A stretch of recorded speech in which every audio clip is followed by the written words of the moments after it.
Morning, Dirt. Morning, Medica. How is it going?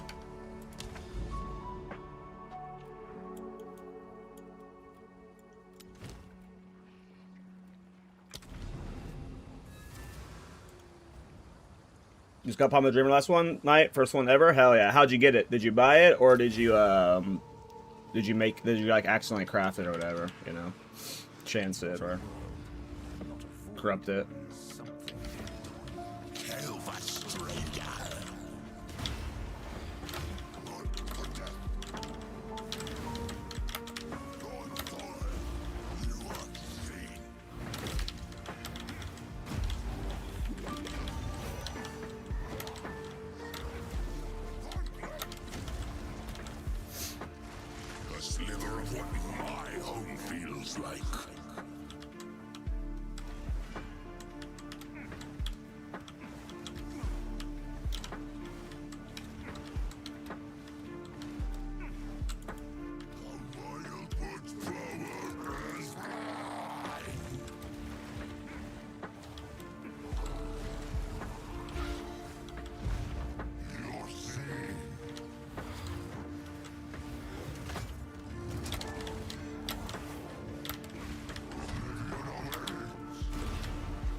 Gonna farm a few heads of the kings. I had a bunch of audience of the kings, so we can farm a bunch of heads of the kings.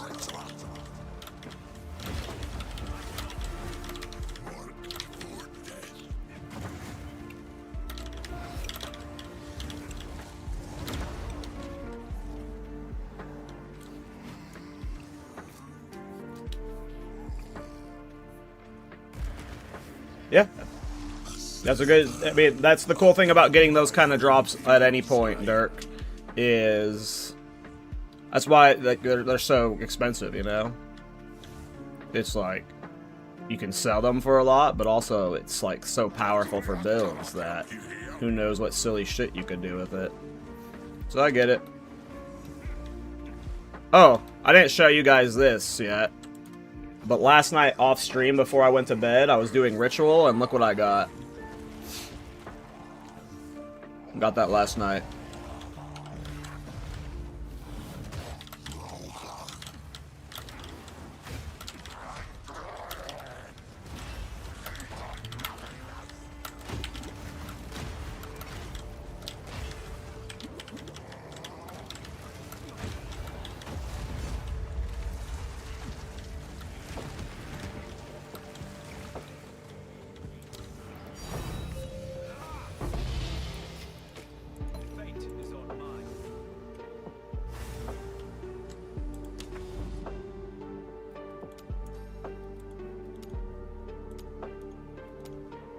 I need to clear to that one.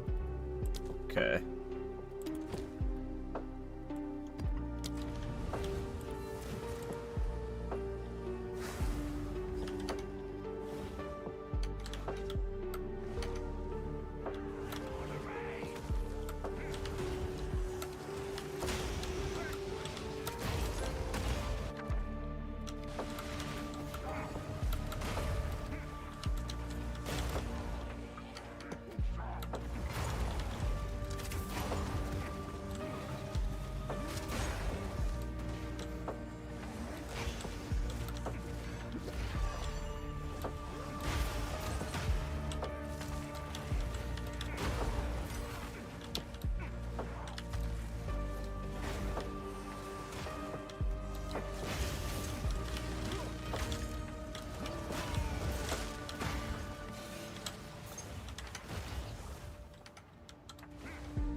He's not breaking my bombs.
Hey, what up, Butch?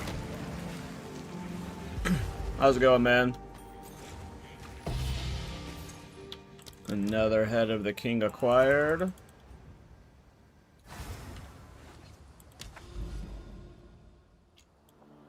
Okay. I've got like a bunch of cruxes down. Because I just had a bunch stored up, so I plopped them everywhere.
Damn, you really don't get omens from him anymore, huh?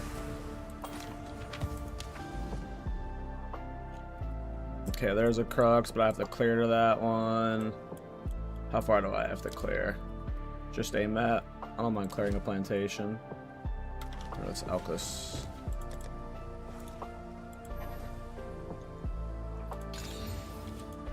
God damn it.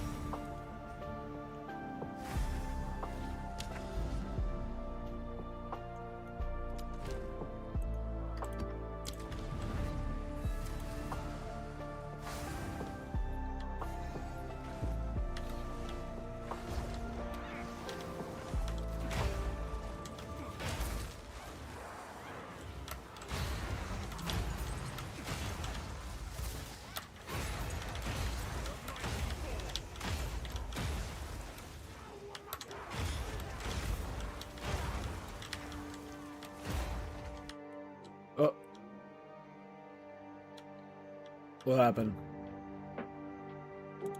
What happened? What happened, boys?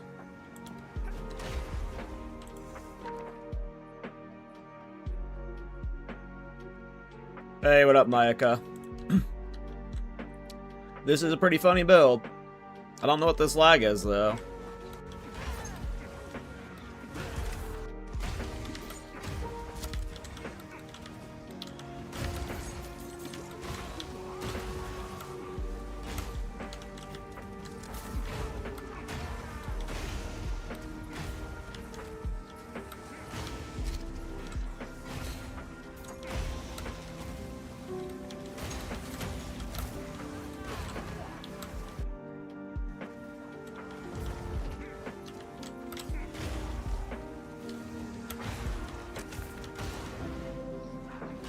Hey, what up, Panda? How you doing? Are you going to min-max a supporting fire build at some point? Well, I don't know about min-max. Like, you're talking about, like, a multi-mirror? No, I'll never invest multiple mirrors into a build ever, period. So if that's what you're expecting, fuck no. It's pretty min-max. Like, I don't know what more you would want. I've one-shot like 200. I was farming old 200% deli, you know. That's pretty max. I think the only thing I was missing to be truly min-max on that build was minion skills belts, which was like 400 divine, which in a lot of scenarios you might not even want to use over mage blood, so it's like a tough call to say.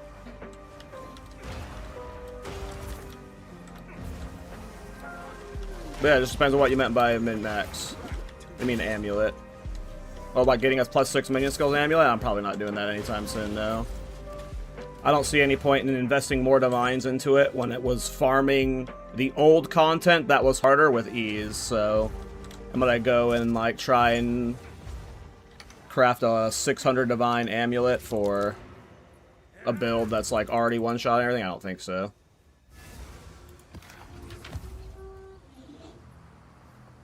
I think anyone that's playing the build, you know, I mean, I'll update the mobilytics to show that you can get, like, you know, was it +6 minion skills on amulets now, but am I going to go do that for my build? I don't think so. Hey, whatever. What's up, Media? How you doing, dude? I am hyped for our pod later. Yeah, I'll update the mobilytics to have that kind of stuff, but am I going to go play? I don't think so. Not right now.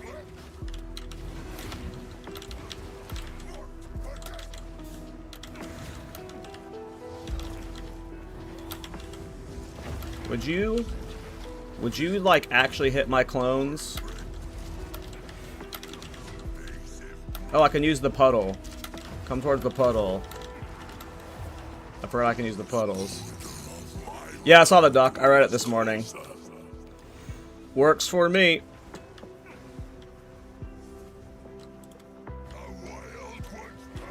But yeah, the only things I was missing min-max wise on the supporting fire build, I think, would have been the amulet. I mean, obviously, I could have min-maxed the jewels to get over 1,000,000 DPS, but...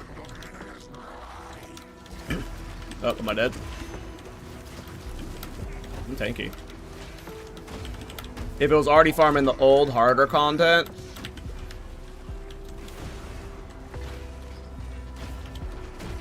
I don't have the divines to just kind of like piss away infinite divines, you know? If it's already farming the content and there's like no functional reason to scale its damage, I don't like doing that.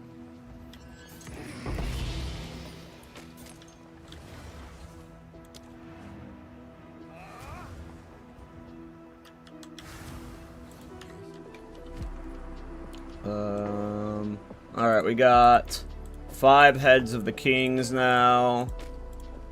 But they really don't drop good loot, the King of the Mist, anymore.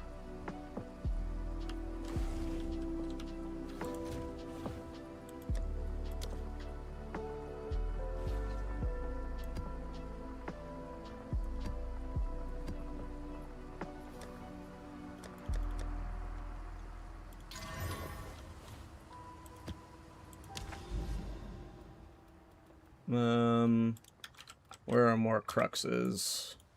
I've got a bunch down. Here's one. Here's one. I don't really want to do more right now. Let's get ritual set up, though. Let's do some ritual farming. I like doing this build in breach and ritual right now. I don't think it's tanky enough for Deli yet. Though I haven't done nerf Deli with this build, so I'm not sure. Is this a city I want to do? Could do here. Whoa, wait, what Deli juice is this? 20%? I don't know if I want to do Deli juice ritual on this build. I know I gotta have city someplace. Here's a good city. Ooh, Divine Orb. I wanted that to go a different way.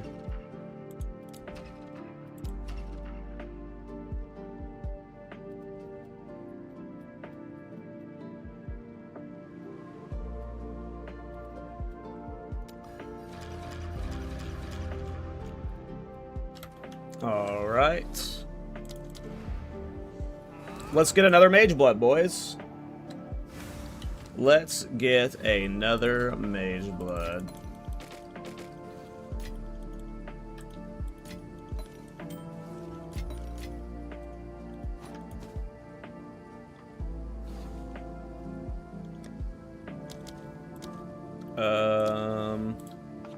Omen.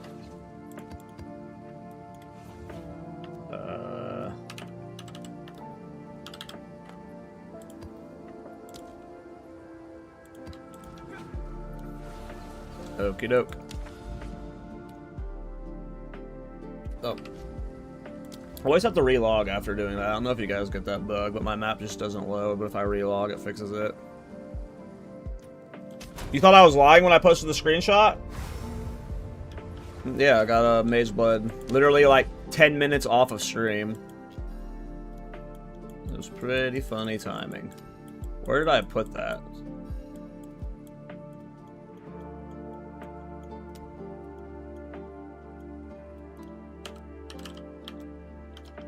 There we go. Boop, boop, boop, boop.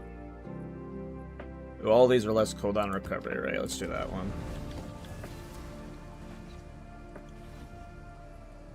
To get a good version of Edziri armor, yeah, you farm Edziri over and over and over until you get the good version.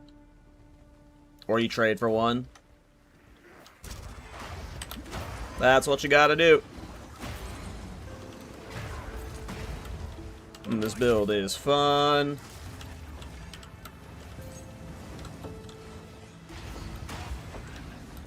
Bone Colossus.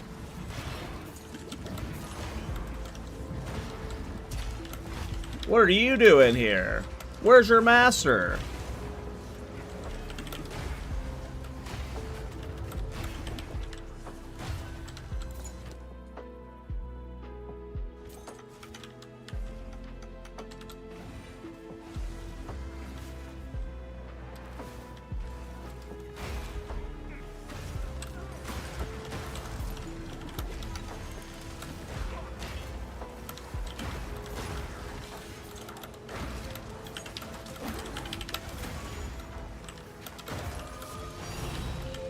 Thank you. Thank you. What are you giving me? Crap? I'm not clearing for that. I have no idea. I've never farmed them, Spike, and I've never used that chest. That's probably a question for Dead Rabbit. He farms that chest and has used it in the past, so... I think Dead Rabbit's live right now. I'd go over to his stream and, ask him that question, because that is not something, an item I've ever used or farmed for, so I have no clue.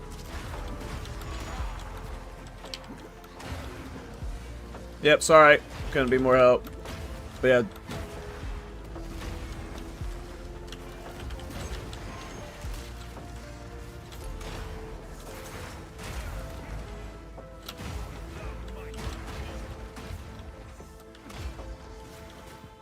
Is there a bad guy burrowed someplace? What's happening?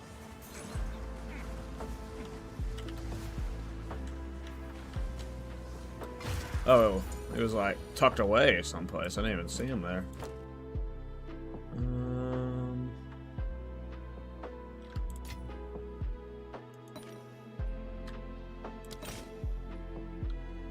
11 stone.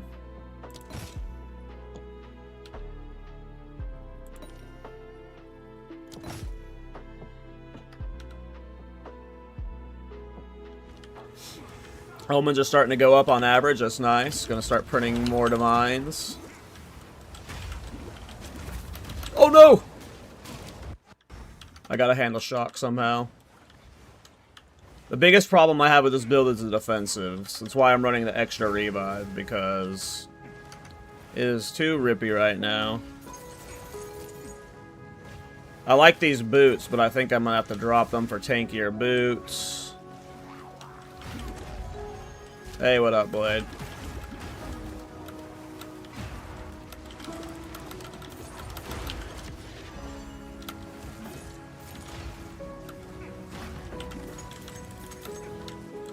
How many times do I have to try and click it? How's the Mage Blood life? I mean, I'm still dying a lot, but now I'm using Mage Blood. I know I got really bad gear besides the Mage Blood, the Mace, and the Temporalis, so, you know, need to fix the gear.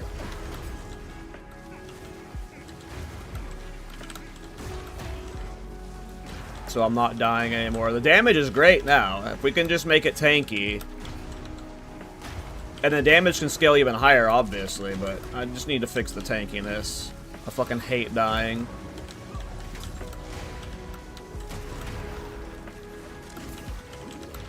Nothing makes me madder than dying. But I don't even know what spirit skill we need at this point.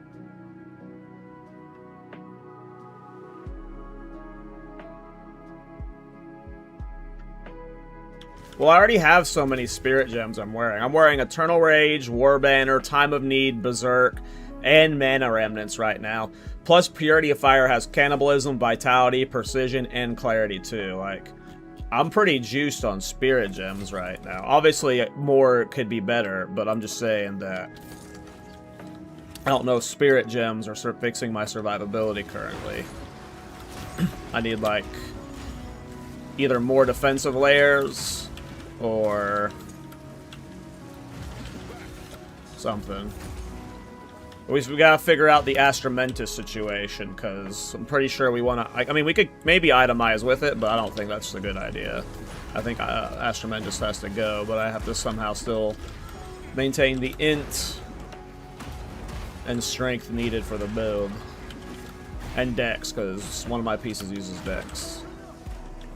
We need like 80 dex and 114 int or something.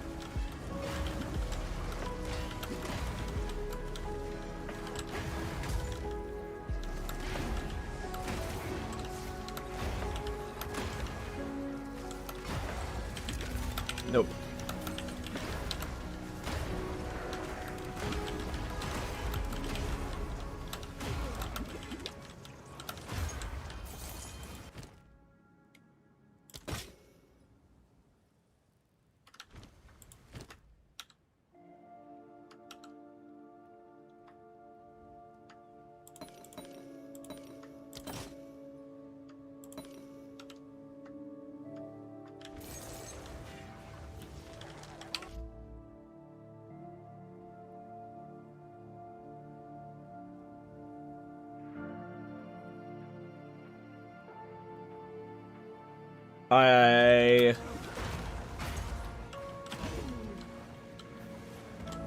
I don't like getting rid of the scepter. It is, like, just it giving these support gems for free is such an insane boon. Like, this right here alone is defensive. It's fucking 50 fire res. It's healing in the map and stuff, like... Plus, it's getting me all these spirit gems and damage. Like, I don't think the Scepter is what we're itemizing out of right now. There has to be another way to fix defensives that's not getting rid of the Scepter. Like, yes, if we had a Giga Shield, sure, that would make us tankier, but we're still going to have the random rips. Like, we're still going to have to fix defenses elsewhere, not just with the shield in my head. So, I'd rather... I don't know. I don't think shield's the play. I don't know. The Scepter's too good.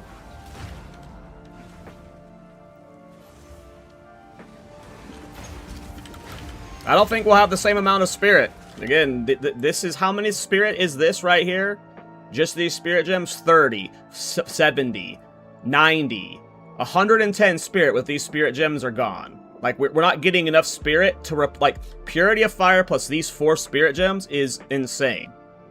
They help. They all help. Clarity helps when I've taken damage. We need accuracy to do damage when the enemies are far away. And Vitality and Cannibalism both help a lot when we're, like, taking damage in these fights. Like, unless the shield literally makes us immortal, like, the shield would have to literally make us immortal on its own with no other changes for it to be worth, like, ditching the Scepter in my mind. Like, it would have to be an S-tier shield. And... if shields were that good, you know, my Thorns builds would have been unkillable far ago. You can make shields unkillable when you're using Ray's shield, but I don't want to be using Ray's shield. Yeah, I want to scale my mana and life higher. That's what I want to do first. But I don't think giving up the Scepter is the play. I don't know. The Scepter is just too much. It's 100 spirit.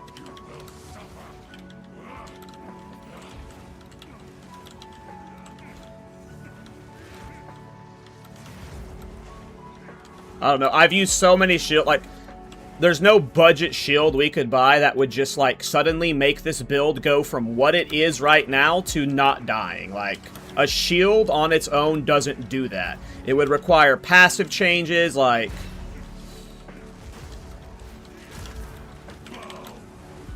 we would lose so much damage. The damage already isn't good enough. Like... oh, he's got the healing shrine. I don't even know if I can... like, look at this. The damage already isn't good enough for some content. Like, and then we're talking about losing damage by giving up the Scepter. Like...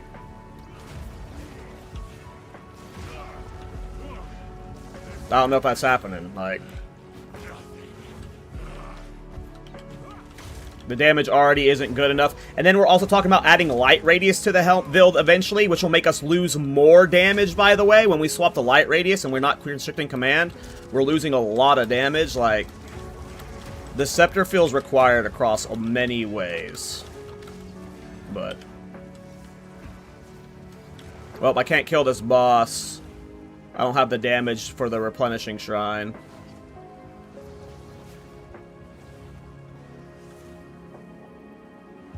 So that's unfortunate.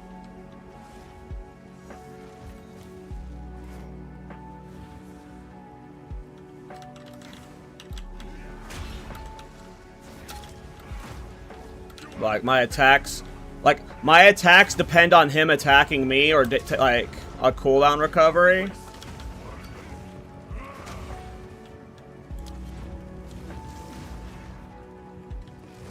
And I don't even think, like, if I'm using this, I have enough cooldown recovery to kill him. Maybe I do. Oh, no. I died. It doesn't matter now, Blade. Don't worry about it. I don't care about the map. Don't worry about it. I do not care about the map. I'm gonna put a new map in.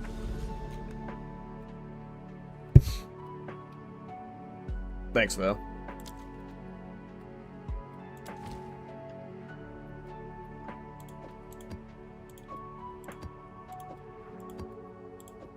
I predict that being removed from the game, by the way, very quickly.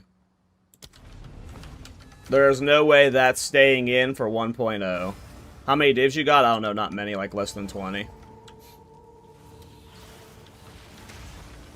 I spent most of my divines re-rolling the Mage Blood.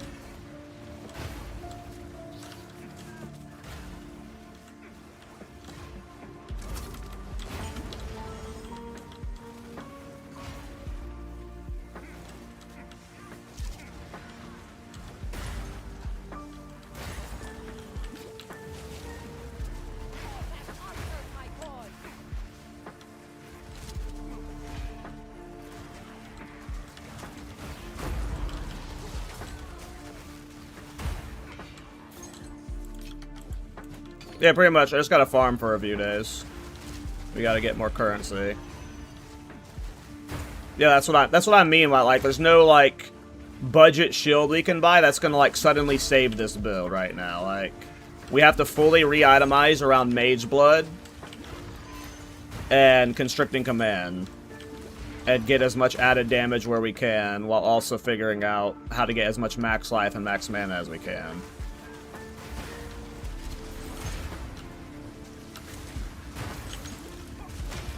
I don't think there's ever going to be a world where we can, like, those regen bosses, like, those just hard cuck this build. Like, I feel like that's always going to be a problem. I also think that was a cooldown recovery map, so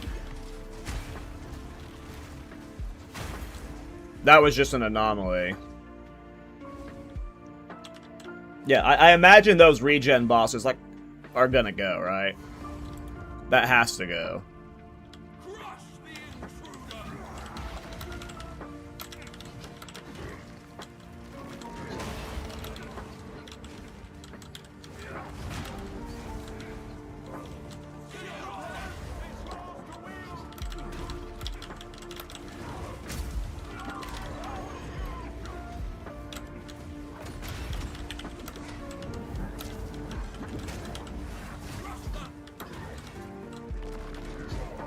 He missed. Well, even with the shield effect he had, we were able to kill him, so that's good news.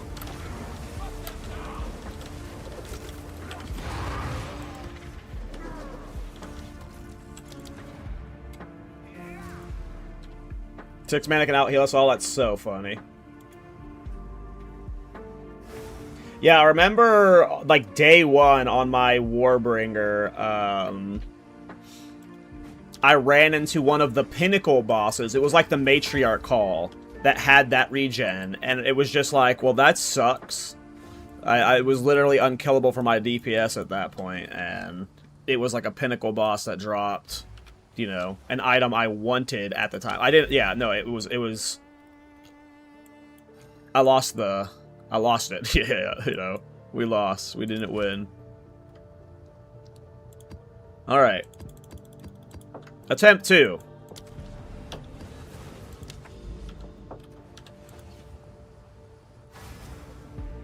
Yeah, right now I've got really bad, like, rings that just have, like, I mean, they have some added damage and some max life and max mana, but I'm sure this could, like, be way better. I got a ring with just only physical on it, and then some cold res and chaos res. I think the boots probably gotta go. They're not as cool as you would hope they would be. Like, you still get caught on stuff. And I'm sure these gloves aren't very good. And then, like, one thing we need to get more ward, too. Like, I just don't have much ward. Ward could help a lot. Only have 284 ward. More ES.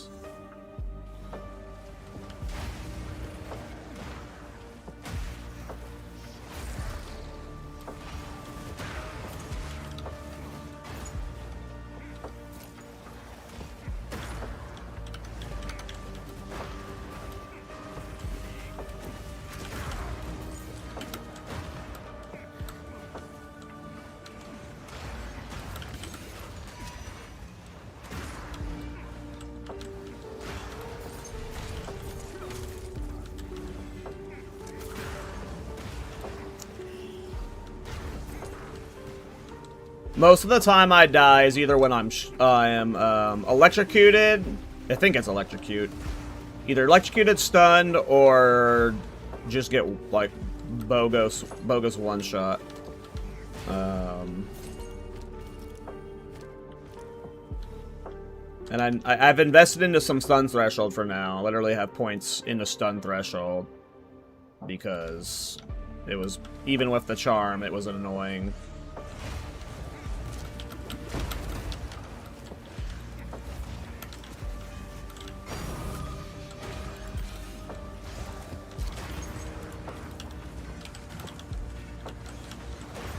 Hey, what's up, Toka? 500 or 600 ward would help a lot. That's for sure. Yeah, like, at this point, if we can scale the like, I don't know what the best offhand is for damage. Clearly, I think it's going to be a better Sacred, whatever these are called. Sacred Flame. Oh,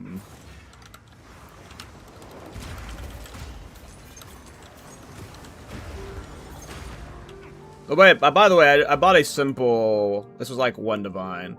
Gave me increased area effect, max rage, and fire res per one of these nodes.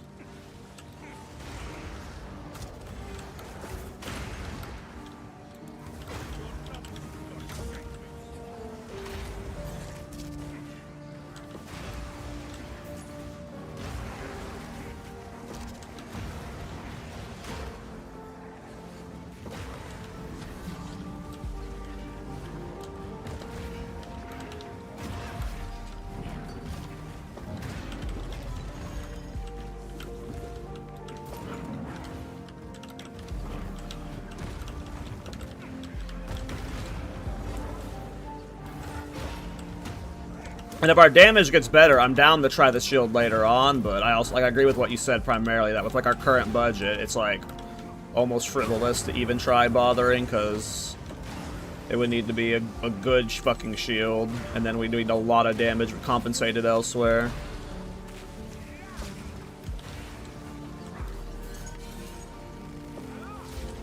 Can you show me my tempo? That.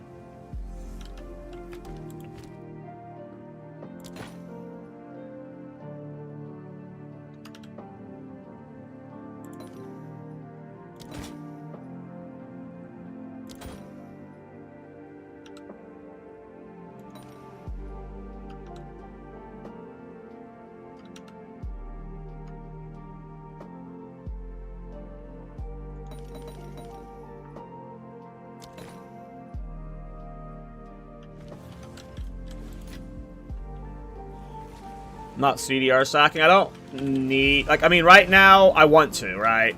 But my damage isn't good enough that I can shave these points, and these points yet. If at some point, my damage gets good enough to where I can, which I don't see how it's going to scale so much higher without serious gear changes, or without, like, swapping to crit. But if at some point I can shave all of these attack damage nodes and not need my damage scaled so heavily, I will swap a lot of them to cooldown recovery, so we're getting more bombs out. But right now, like as you can see, my damage isn't awful, but if I were to drop all of these two-hand damage nodes and these attack damage nodes, my kill times for bosses would be not fun. So... if we can eventually pivot to crit with a crit mage blood, you know, that would help the build a fuckload to where we just scale crit and then we can get defenses up easier other ways. But that requires a lot of currency to test crit stuff, but B, also landing a probably double crit on the mage blood. So a very specific scenario has to pop up for us to end up testing it. And I'm not against retesting it, but when I tested it before, losing all those two-handed damage nodes was just crippling for my overall DPS. Do you have the lineage support gem that basically gives you free CDR on remnants? I don't. What lineage gem are you talking about, Dusty?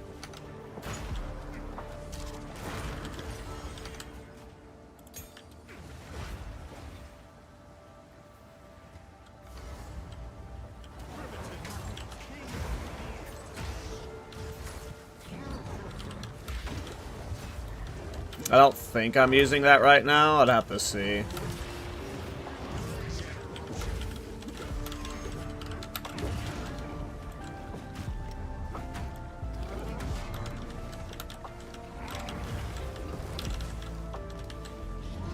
Like, if we can go crit, then that's the best way to scale this build's damage. And then we can definitely drop the scepter at that point for a shield, etc., etc. Which one does the rejuvenation do?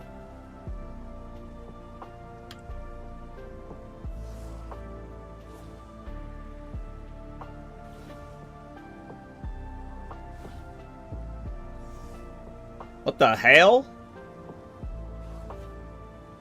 What the hell? Why ain't I using that? Why ain't I using that? What the hell?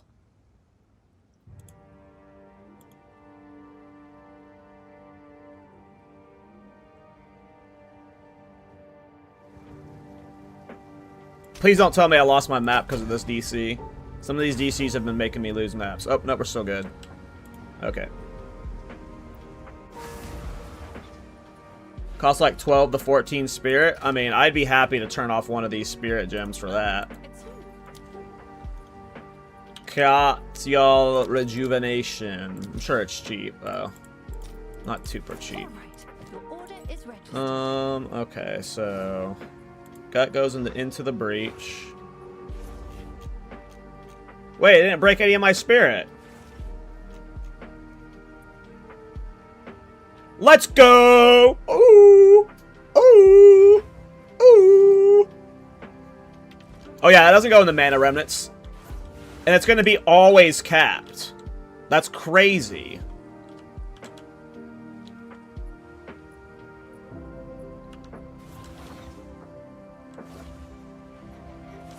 Okay, hold on. I want to see what my cooldown is at. With no revestment.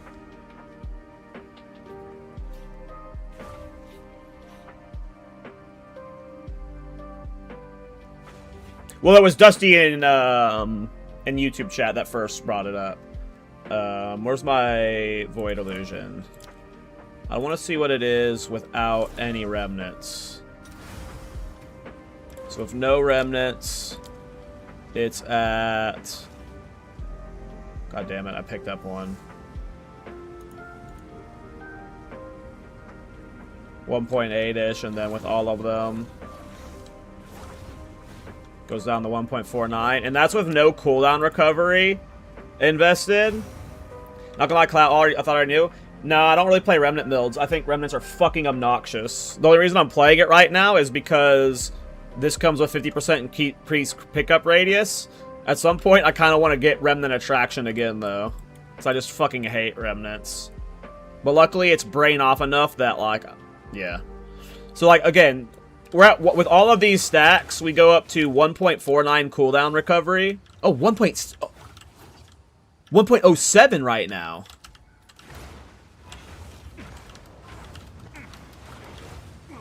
Okay, so if at some point we're able to get out of all of these attack damage nodes, that allows us to get more cooldown recovery here, more skill effect duration here, more cooldown recovery here, more skill effect duration here and here, which would get us a lot of these. And then that might make these boots bis at some point. I didn't think we could get our cooldown recovery this high. I should have been using this on my Bowbringer somehow. There might have been a way to make remnants into that build.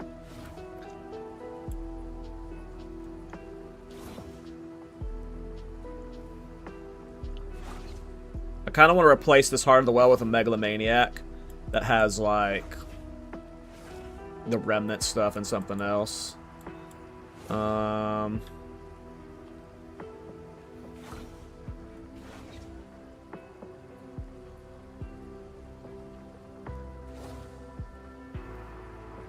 Interesting, Dusty. Is the tempo necessary? Not with this Kalchel's rejuvenation. That's for sure.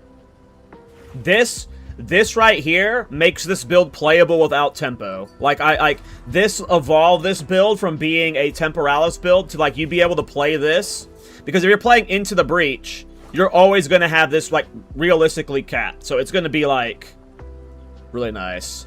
Oh, you told me something else. I DC'd, though. What?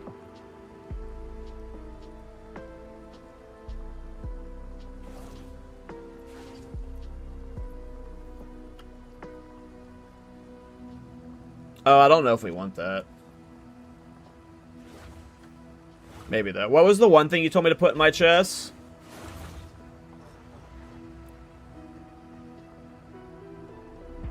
Oh, that's your tempo?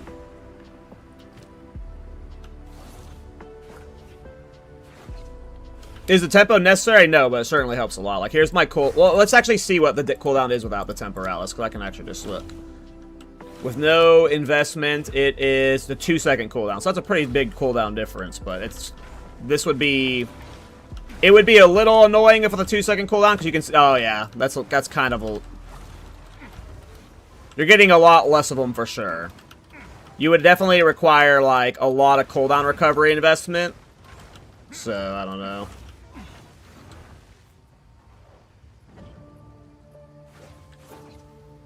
No, this is your question about Warbringer. I would say tempo's a must. Yeah, after what I just saw right here, if you're playing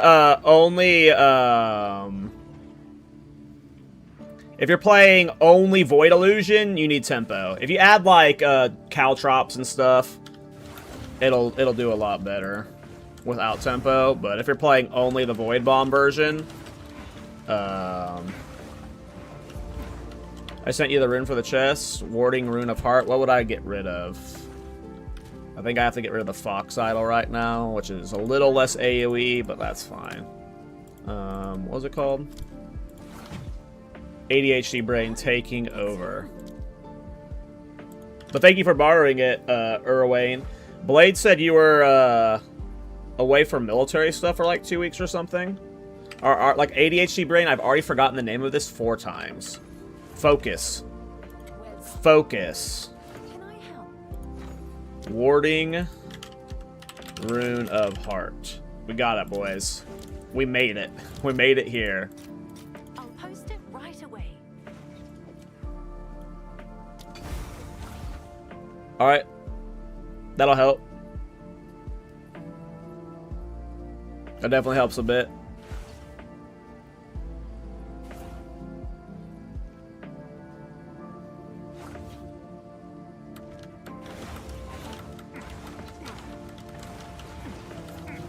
So, I don't know if you saw that there. I got 6 of these down. Like, whenever you have the 3 charges preemptively, it looks like I could concurrently get 6 of these down before a dodge roll doesn't hit. 5, 6. Oh, when I have the coach rolls, I can get like 8 of these down. Okay, that means skill effectoration is about to be giga. With the new cooldown recovery from the Culcho's Rejuvenation, if at any point I get more cooldown recovery from these passives, we're going to need skill effectoration to make these sit for a while. Because you can see that, like, they're starting to despawn before I get new ones down. So...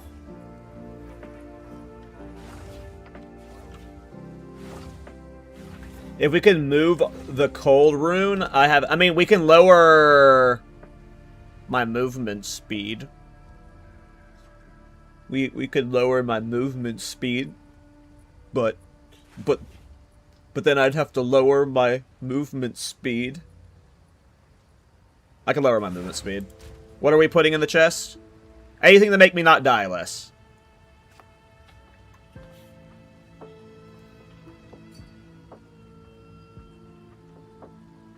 I already made 1,000 dip from this tempo. Oh, so me sitting on it and playing with it is actually helping you make money.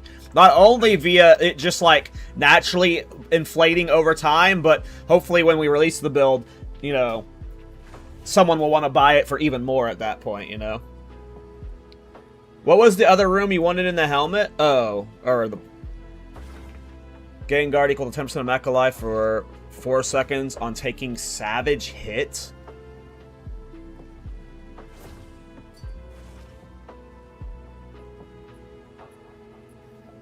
I mean, we could, but I only have 1 cold res rune I can drop right now without going...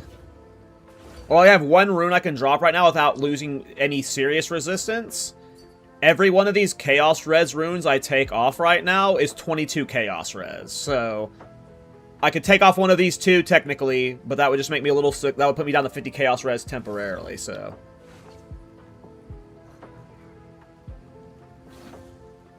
Look at Emergent Vigor. I used that recently. On my supporting fire character. Which one was it? What did it do again? The helmet roll? The one maximum life per 8 armor on equipped helmet? The problem with using... Oh, the body one. Gain maximum energy shield equal to 50% of the total strength requirement for equipped body armor. I mean, does this have much of a strength requirement? No. I don't think so. Can I help? It wouldn't give us any energy shield, right? Unless I'm misreading. Gain maximum energy shield equal to 50% requirements of equipped armor. Oh, of equipped armor items. I see. It's hard reading.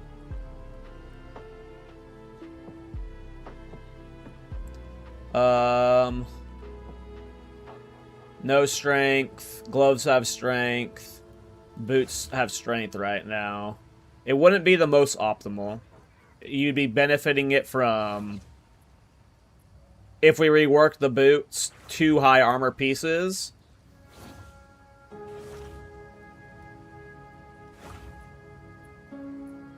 And check the other thing I sent. The carved mischief. I mean, we could try that for sure.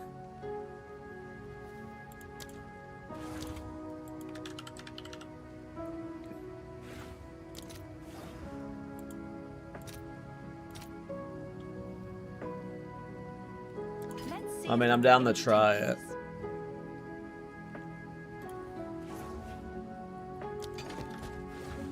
Okay, I'm gonna put a new Chaos Res where my move speed was, just so my Chaos Res is back up. Just because I'm farming Ritual right now.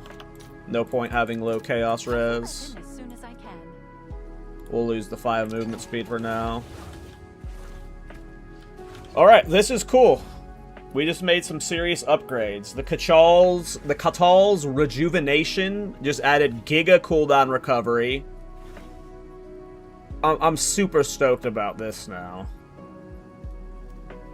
Like, we'll be able to, like, these boots might be forever bis if we are eventually able to scale crit and cooldown recovery. And just get, like, 8 of these down before a boss with skill effect duration. Like... But that's only if we're surviving with them. We just got a little bit tankier. 400 ward. I'm sure we can get a lot more mana and life. If we can somehow get to like 2,800, 2,500 life and then another 400 mana, I'll be so much happier.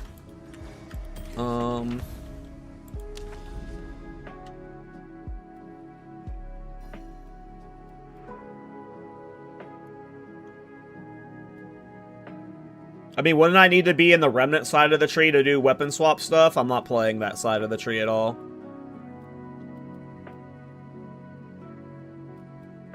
Oh, I never finished the map.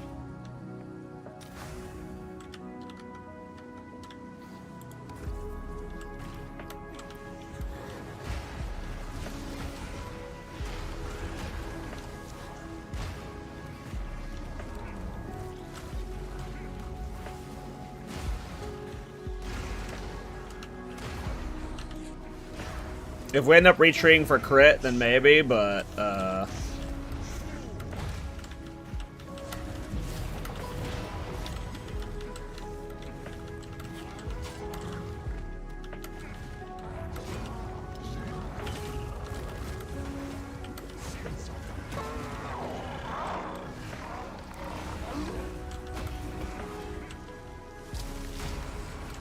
But yeah, but even if I were to set up weapon set passive, what am I gonna do? I'm gonna weapon swap when I'm collecting remnants and then swap back to, like, I don't know. I don't like doing stuff like that. Cheesy broken bug type stuff that are like snapshots it for the whole map. That's weird. I don't know. I don't think I would even want to do that. Even if I was like in the ideal tree location for that. Unless I'm misunderstanding, but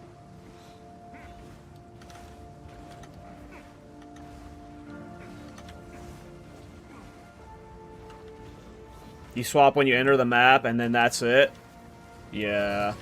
I mean, that's interesting. It's just like, anytime you have something like that in a build, and you're like, at least from my perspective as a build creator, it always like, it's like a, oh, while it makes the build more overpower, it's also like kind of almost like a scar against it, where it's like, but you're abusing a bug that might not be in the game later or whatever. That's a cool tech though. I'm interested in seeing how it works. But also if I put it in my build video, you know, that like promotes the you know, it just depends on how you look at it. It's fine in some situations. How many costs for starter this build? I don't think you're starting this build. You need Temporalis.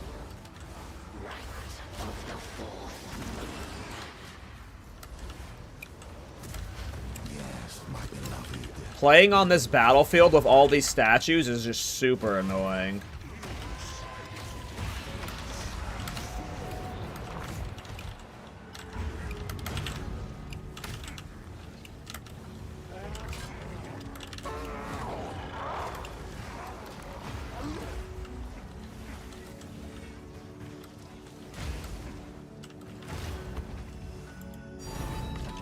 Ooh, a Fracture. Fractures are actually worth a lot right now. Part of the reason why I'm loving farming Ritual. They're like 5 Divines right now. So every Fracture is giga worth.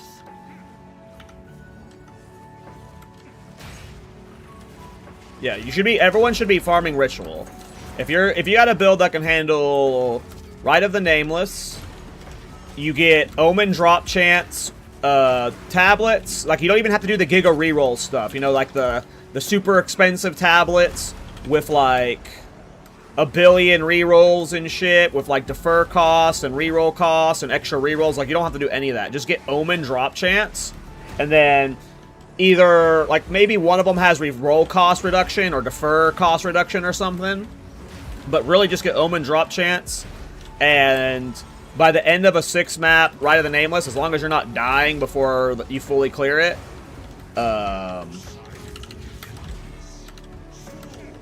you're gonna, it prints Divines just without like the big hits. Like Omens are all selling well again. You can get a lot of Whittlings, a lot of annulments and erasures.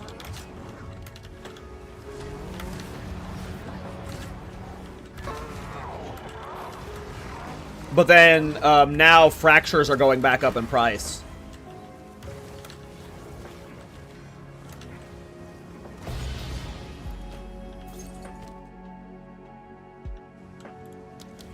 So that's nice. And then, of course, you have all the Headhunters and Magebloods that you can hit, right? Yeah, I get that. I think the way it works is that Into the Breach gets cast when you enter a new instance, so it casts based on the weapon set, and then stays that when... Oh, interesting. Yeah, that makes sense, Dusty, for sure. That makes sense for sure. I might, if my tree changes, I might showcase it at some point, just to like mess with it. But I'm always a little. How much are these going for right now? Oh, those aren't tinks anymore. Yeah, it's very cool for sure. We're also just spread a little too thin, so.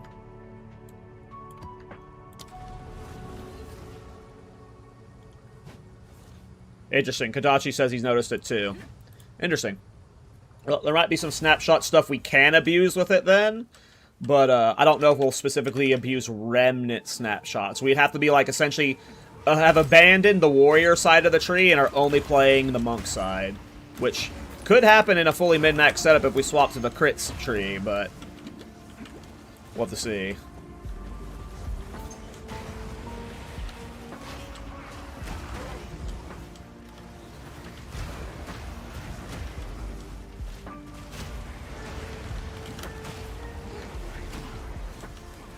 Well, Into the Breach actually just got good because of the Kachal's rejuvenation. Like, before, it was like, oh, it's giving me a little extra mana regen, so, like, I'm sustaining Mom a little easier. But now it's just straight amazing.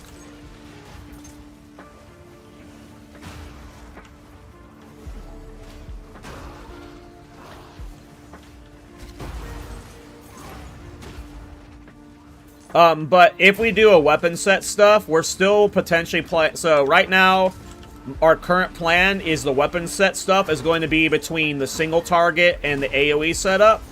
We're going to be making potentially a light radius setup. And there's a light radius cultivation that increases your area of effect. So we might be doing like our weapon swaps. One of them is for the AoE where we have the light radius set up, and the other one is for single target where we have the constricting command set up. So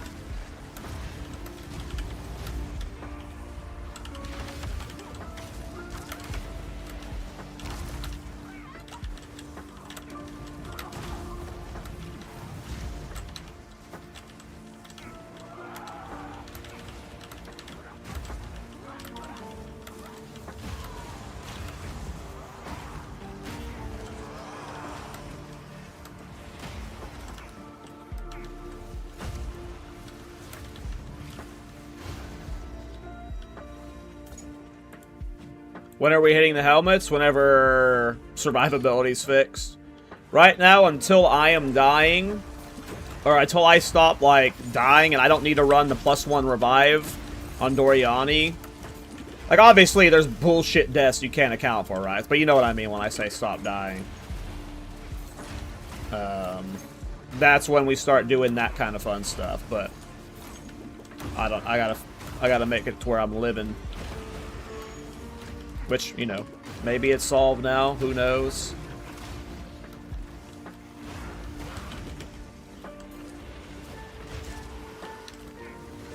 But also, just need Divine, so... Whenever I get my next Mage Blade, we will, Oh!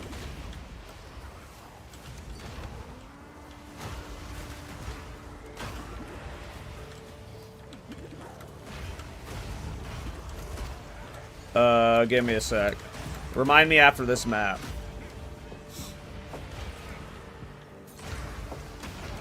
I want to stop pausing in the middle of the map, because then I forget what I was doing and throws off my map flow. But I will check. Yeah, I have no yeah.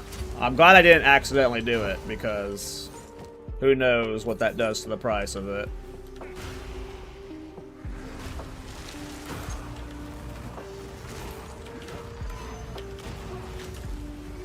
I feel like he's honestly better not warding it. Because you never know what happens long-term investment-wise. If Fubgun's like, do not ward your Temporalis, then non-warded Temporalis goes up like 10,000 Divine. But I think, I would assume, it gives so little energy shield that there's like, yeah, exactly. It gives next to nothing energy shield, exactly. That it probably wouldn't be make or break, but it would also give so little ward that I assume it's going to give like 20-something ward, so...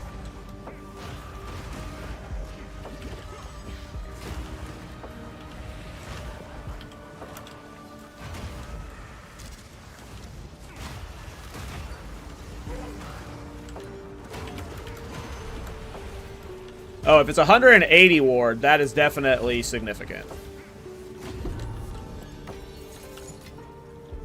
Alright. Let us do some re-rolling.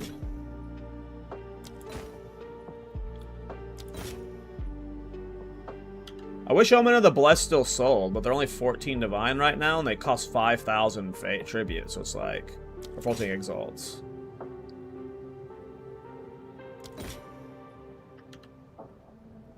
We ain't getting crap. We ain't getting crap.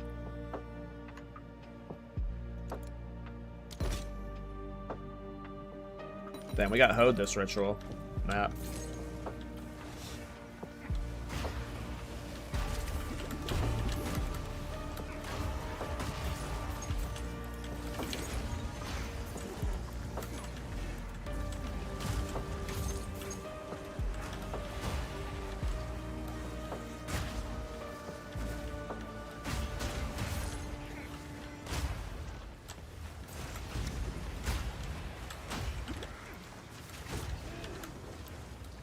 So if I'm playing...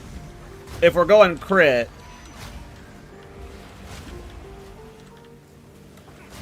What mods am I looking for the Mage Blood then? Double crit, Quicksilver, Elirez.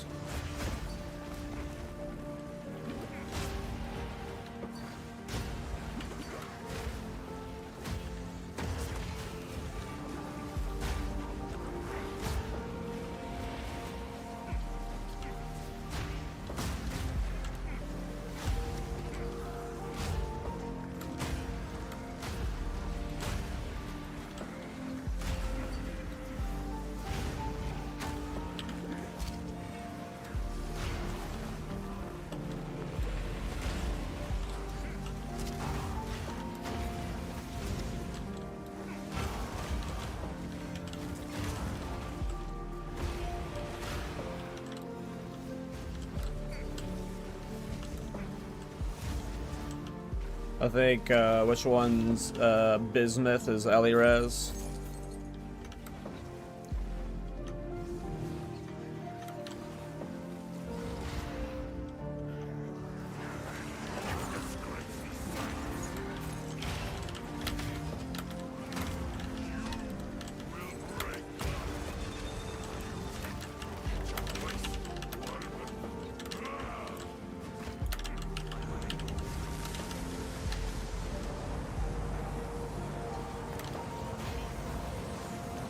Time is it? Okay. I got the podcast in 50 minutes, boys.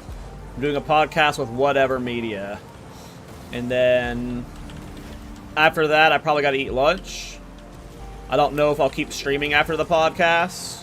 I'll either go get food and then continue playing, or that'll be it for the stream for the day. And if I might end up streaming later tonight, but I got some work I need to do, so we'll see what happens after the whatever media podcast.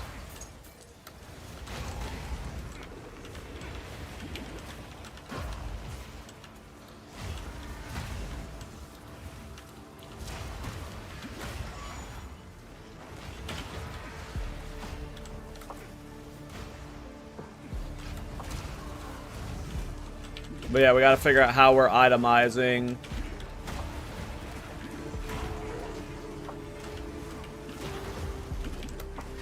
If it's around crit, if it's around light radius.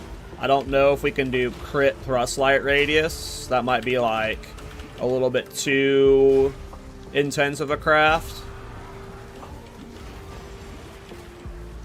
Alright, let me know, Blade.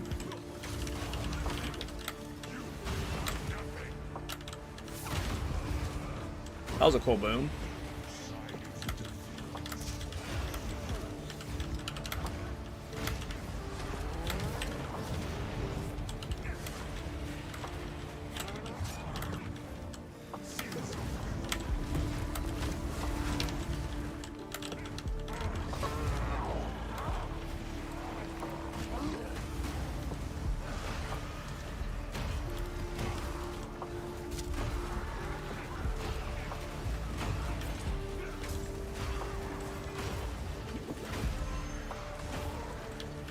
Yeah, agreed, Dusty. This is like, I feel like every build I want to play, I want to be playing a CDR build because it feels like I can manipulate them so much more than I've ever been able to manipulate a CDR build. Like, even without Temporalis, you know?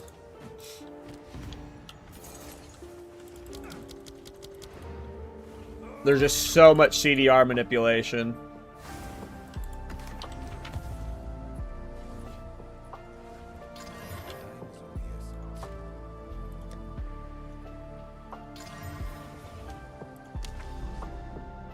Alright, 3 more to go. Yeah, no rush from me. I am not stressing it.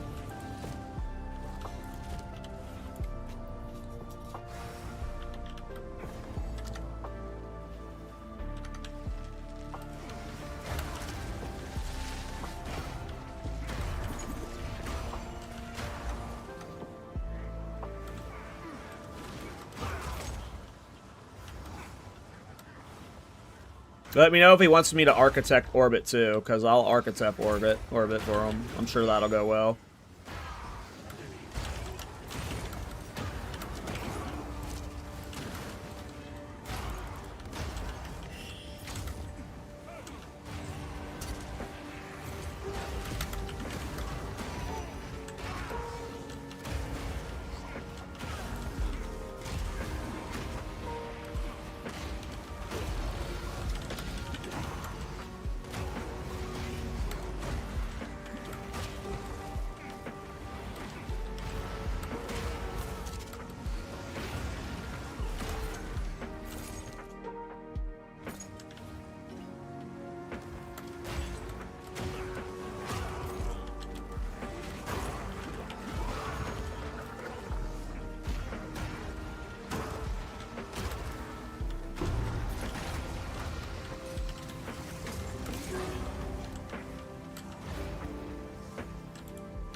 I want my skill effect duration higher for these guys badly. That's the next optimization. Like, if survivability is fixed now with all the changes we just made, and the cooldown recovery is solid with the Cultural Rejuvenation, skill effect duration would be really nice. Like, more so than cooldown recovery. Like, I would invest into skill effect duration more right now than anything cooldown. Alright, let's see how this goes.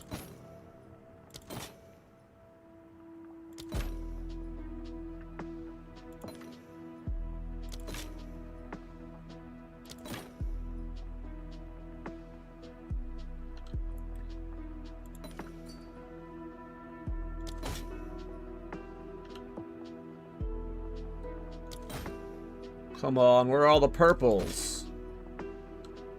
Fixation of yicks. Where are all the purples, boys? Show me a purple. Show me a purple. I can't believe I haven't seen a single whittling this whole day. I guess we're only like on our 4th Rite of the Nameless, and I died on the first one.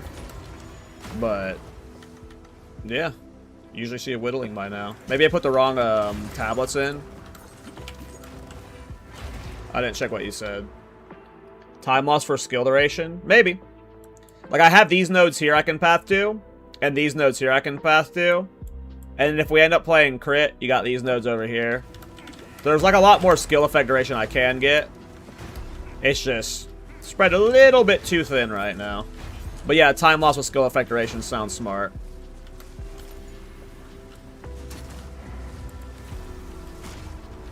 Because I just like, right, I don't know if time loss is notable or small passives for skill effect duration.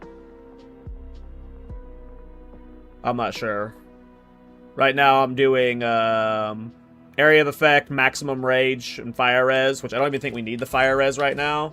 Yeah, we don't need the fire res. I just bought a really cheap one that was like, oh, more area.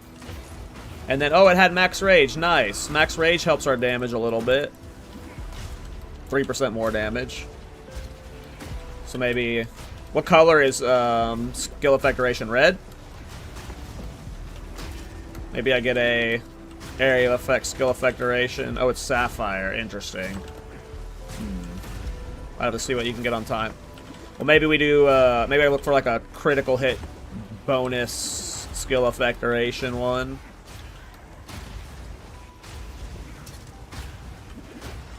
Prepare for the Mage Blood crit swap.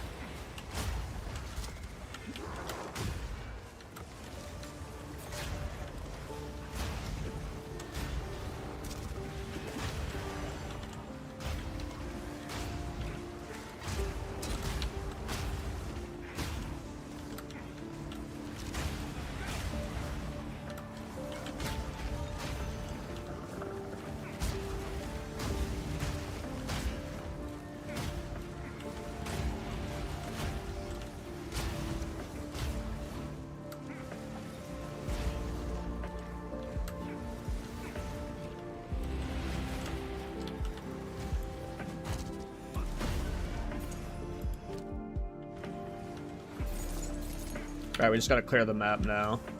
Because we've already done all our rerolls, just this one.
Or 5% per, so an extra 15% skill effect duration.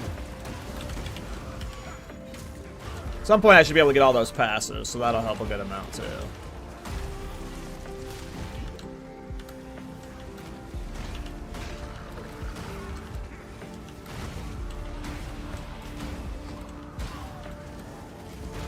I'm pretty consistently at max Cachal stacks, at least in Ritual. Just because so many of the mana remnants drop.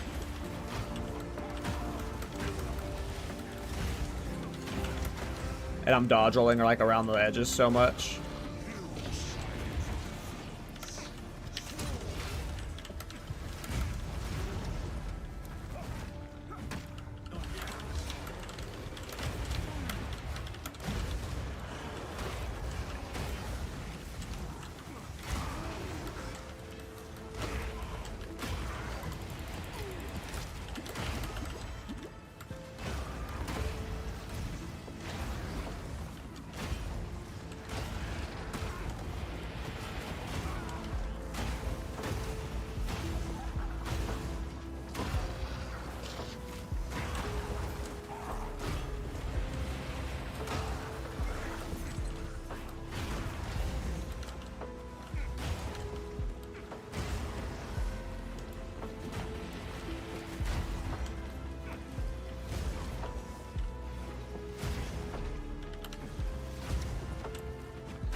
All this extra favor, but I'm not hitting anything to defer.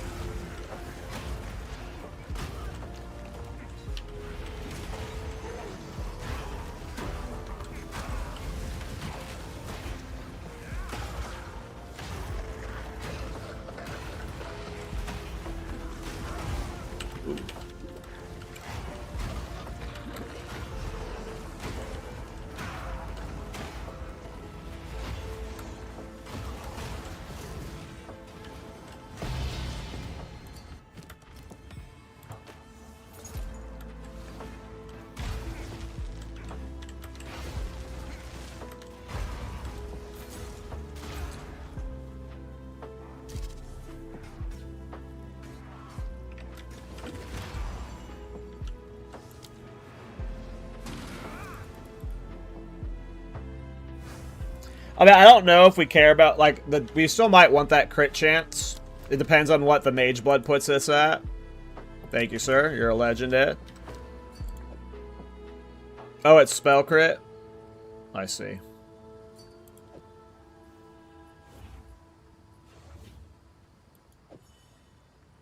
Unfortunately, it upgrading to large.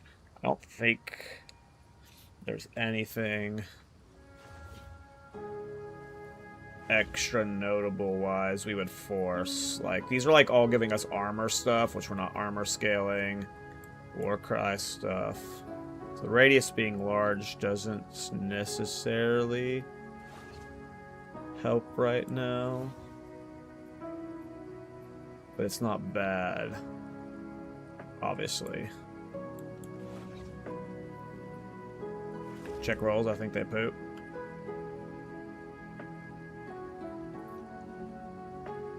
Yeah, but I can div it later. I don't have very many divs right now. But that 9 divines. Well, if I liquidated, I'd have probably closer to 30 divines, but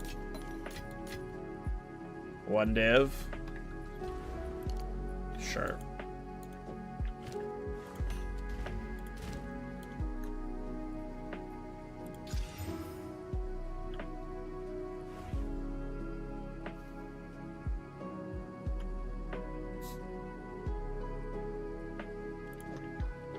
The good old magic slap. Alright. And then, yeah, I can easily... If I drop, like, 3 points from stun threshold, which eventually I will, when I have a little bit more life, probably, I can easily grab the skill effect duration here, which is 40% more.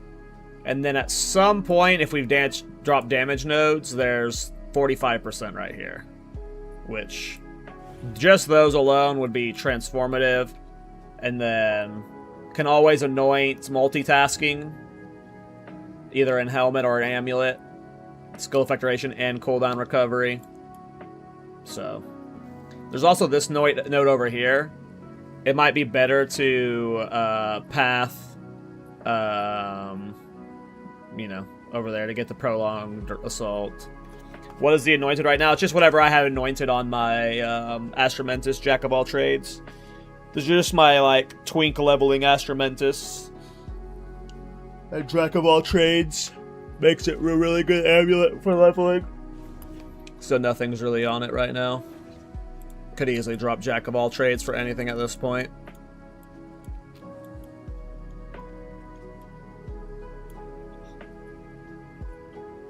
Well, preservation's the most you could anoint. That's, like, not in pathing range. Like, obviously we could anoint Tides of Change, but it's right there, right? So, well, the problem is, like, I could slap this on Astramentus, it's just I don't know if I'm using Astramentus forever. So that's, like, the problem I have with it, but I can... If the Delirium shit's not too expensive... Well, that's fine. I'll fill that in as soon as I can. Disgust Ire. Do I have Disgust Ire? I don't have Disgust. Have an order.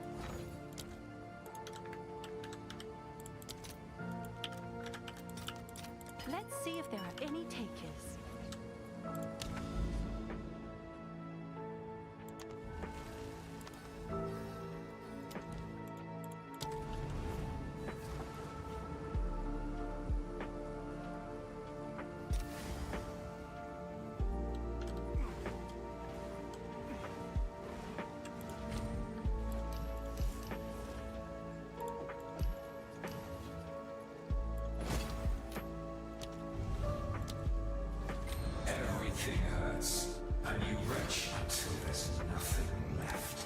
Okay. Alright, I'm gonna try specking out of some of the stun threshold now. And just see how that feels. So we're gonna get rid of those 4 points for now. And we're gonna keep these 3 stun threshold nodes. For now. You know what, maybe I drop these 3, because these 3 kind of suck. Compared to, like, these 2. So I'm gonna ditch these 3. Go for those 2. And then do these 3 here. And then I'll go ahead and put these 2 back here. We'll try that.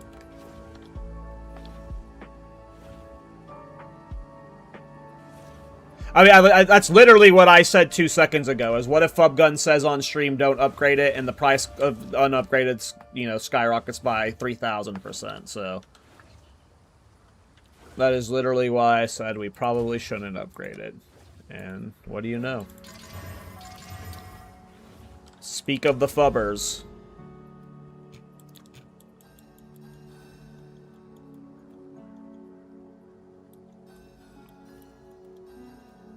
Where the fuck was I? I hate when it, like, relocates you.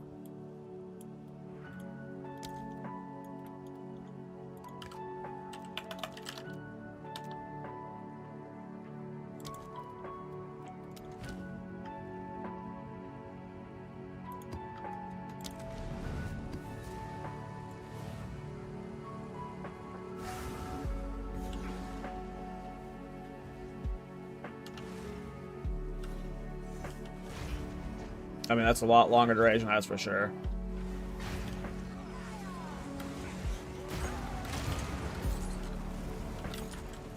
How much duration is it? 4 seconds.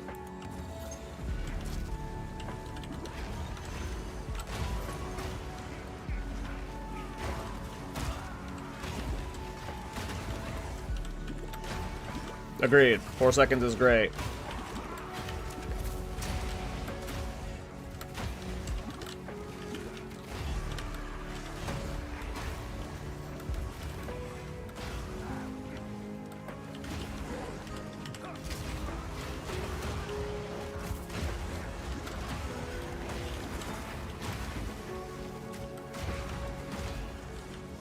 Well, mana is not really something to be solved. Mana is our life pool, so it's supposed to be doing this. Like, it's not costing mana. I'm losing mana because I'm taking damage. So mana is supposed to be doing that. Well, the thing that needs to be solved right now is survivability, to where I'm never at risk of death. And then from there, it's swapping to crit or light radius. And crit might enable us to just play light radius at all times, if the damage is good enough, you know? But I think once we take off Constricting Command, we're gonna... I mean, we'll see. We'll see. Can that damage even crit? It can.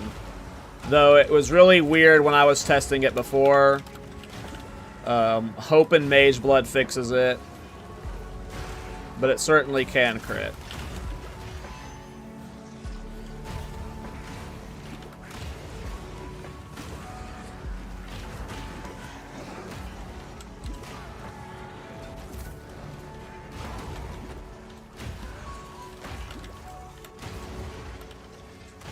It's fun being able to like dash through the tornadoes or the poison puddles and guarantee the explosion. It's fun to play in that aspect.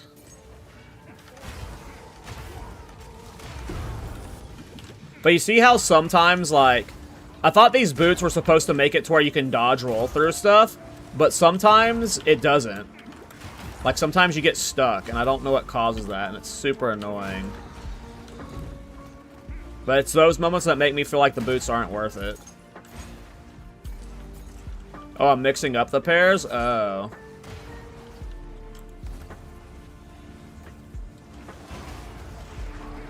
I thought this effect was what was making you dodge roll through stuff.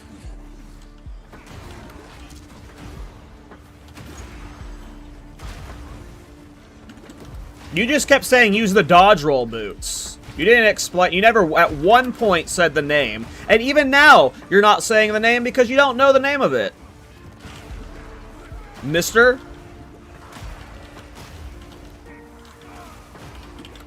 That's not the name of the boots. That's not the name of the boots.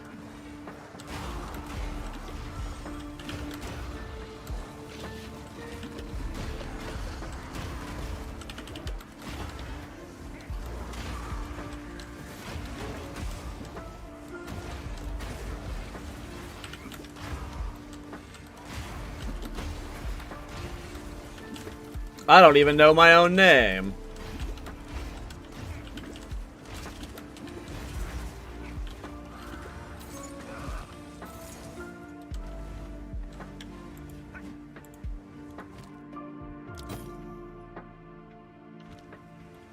What is Vigilant View?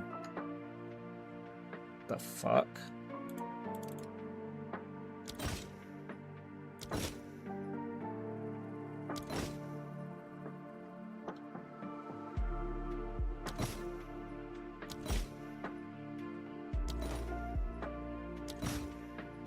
What is with my reroll luck?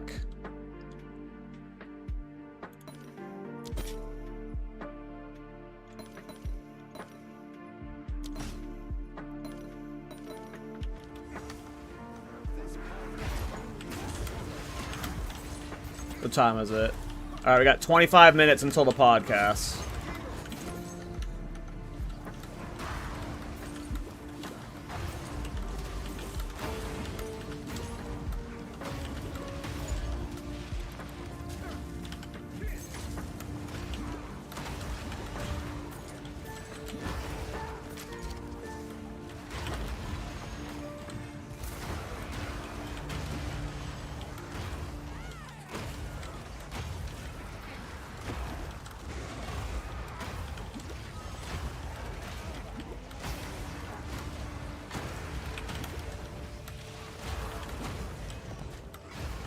I just assume we're not going to be able to use any unique boots.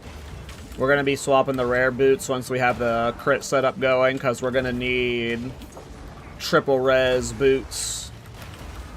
Either double elemental chaos or triple elemental.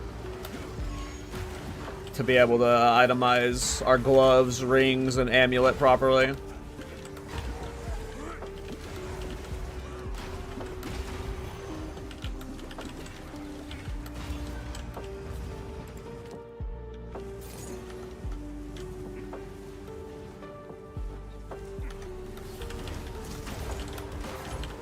Because we need a lot of attributes. You keep forgetting, like, if we're ditching Astramentus, we need a lot of strength, dex, and ints. Like, we need stats everywhere once we ditch Astramentus. We're not getting a single amulet with enough attributes that don't need attributes anywhere else. That's not happening. Unless you have, like, 1,000 divines you want to spend on an amulet. Okay, but if we're getting attributes, okay, if we're getting breach rings with attributes, that means we're losing potential added damage rolls, like, or we're getting a 5,000 divine breach ring, like, or we take care of resistances on boots, and that allows us to itemize everywhere else cheaper.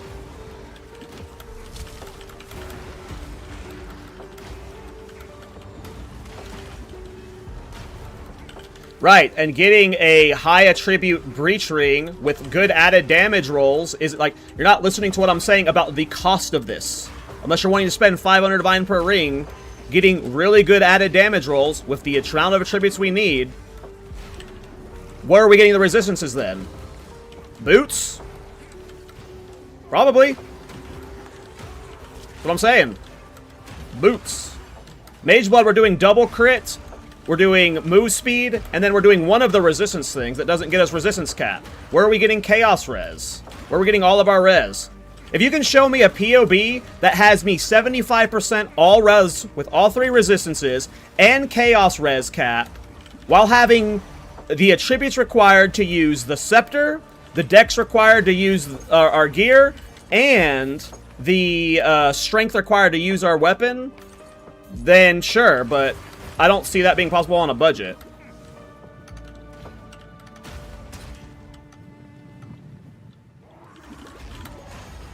Again, if you can show me the gear that we're buying that is cheap, that'll be affordable, and not 1,000 divine per piece that fits all of that, without using rare boots, then sure. But I don't think that's happening.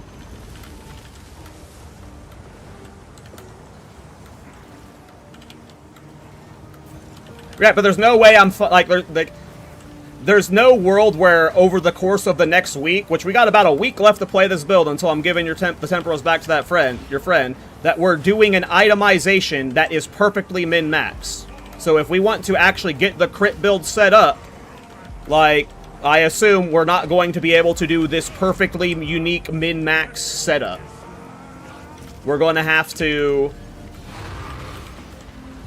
make compromises at some point, and boots are a good choice for that, because unless there's a very specific game-breaking unique boot that we have to use, which I don't think we need the pass-through dodge roll boots.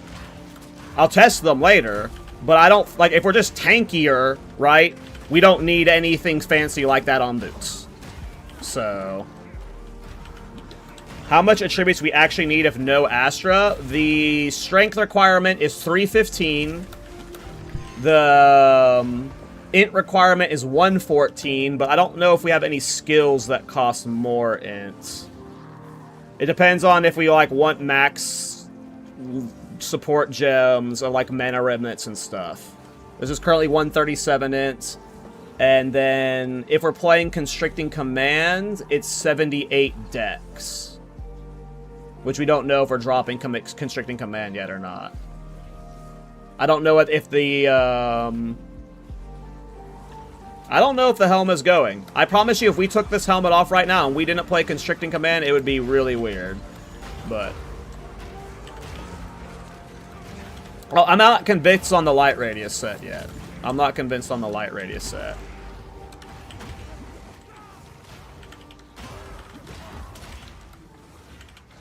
If we don't need any decks at all, that makes it easier. I think War Banner requires some decks, but War Banner could potentially be dropped. But it's mainly we need a lot of ints, especially if we're using Mana Remnants and the Scepter. But it's the hard thing is 315 strength.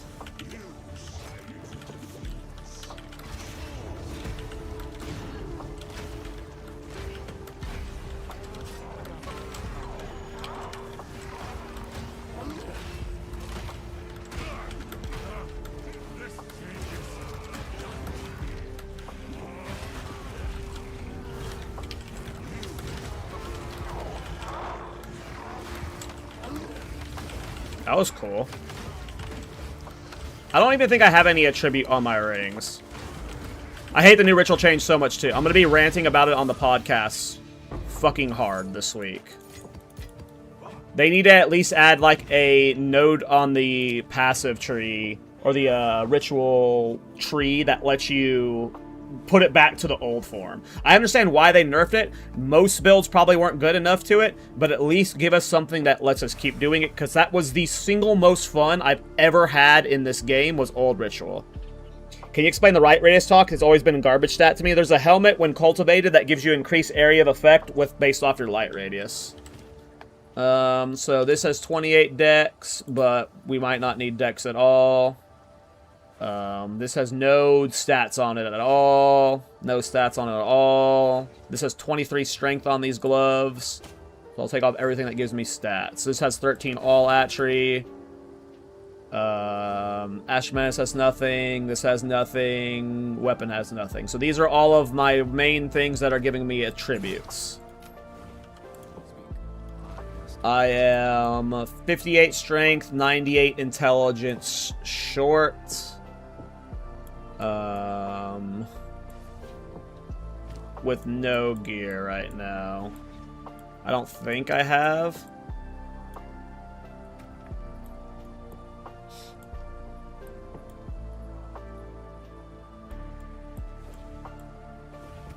If we're going by Scepter int, then...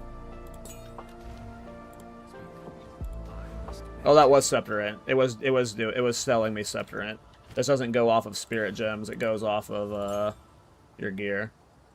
So it's 97 int, 58 strength, while being Chaos, Resistance, capped, without replacing... These boots can go. I genuinely do not give a fuck about the boots. Like, I am completely fine with using 35% move speed boots that have int strength, like, whatever on them. Like, I don't care about the boots. Like, we can try unique boots, but these are the pieces right now I look at that can't be replaced. And I'm part of the... I honestly believe that we can't replace Constricting Command too, unless crit... Like, crit has to work out for us to be able to drop Constricting Command. Crit has to work out for us to be able to drop Constricting Command. There's no world where we can drop it otherwise, so... These are the 100% required pieces, and then this is what's required if we're not playing crit. So, not crit, we need 100% res cap for all four element types, plus the attributes to use this gear, which would be 62 dex, 58 more strength, 98 int from here. And ideally, we wouldn't be taking any of these passives, because, you know, we could, but ideally, you know, you would not want to.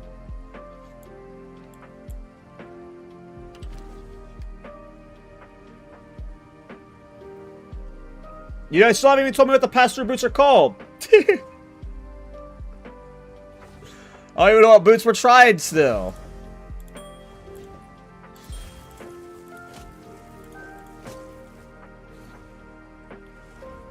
I'll put Mana Remnants back on.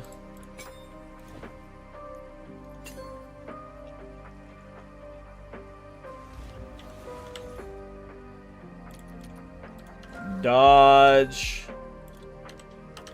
Pass.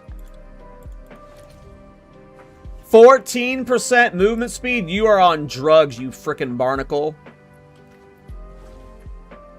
3 divines for 18%?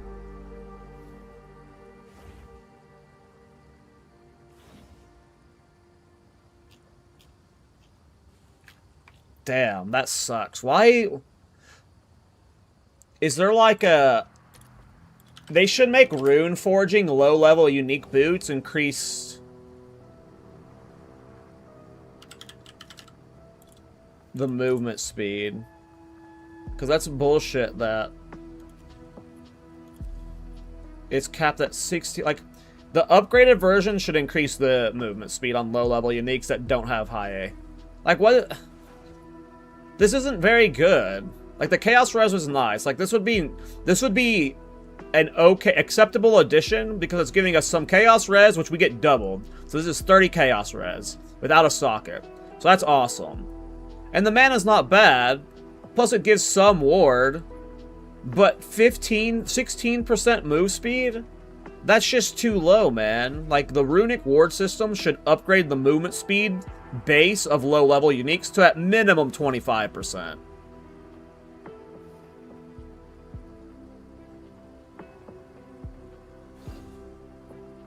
But I think at that point, Blade, we just, like, there's just, at that point, unless we, over the next few days, our budget goes to, like, the 1,000 plus divine range, it just makes more sense to buy rare boots with 35% move speed, high ward, and triple res, like...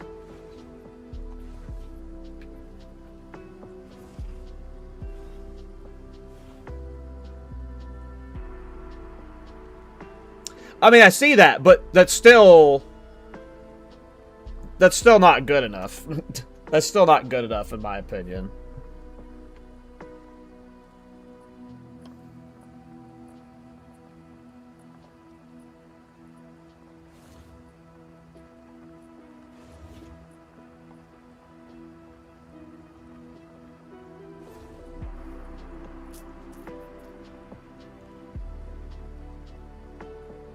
I mean, are you...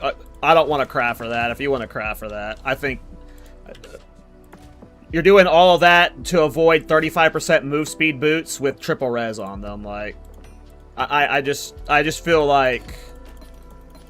Those boots... They could be cool, and I want to test the effect for them. That's a lot better. I would not want to craft for it. Though, like, if you had a pair of those boots for, like, here, play with that with 30% move speed, sure, but I imagine it would be annoying to craft. Maybe it's not annoying to craft for, but I don't know if I want to craft for it. I want to test the effect, though. I'll test the effect for a map. Does it brick my resistance at all?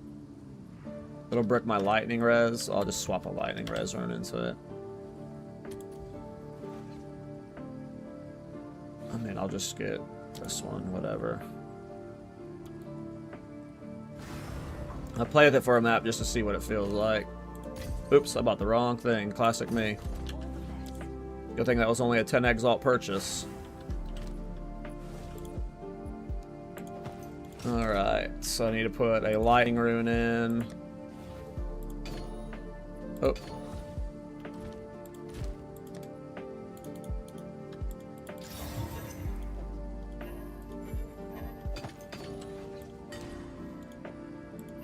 I can't even upgrade this. Oh, it already is. I'm stupid.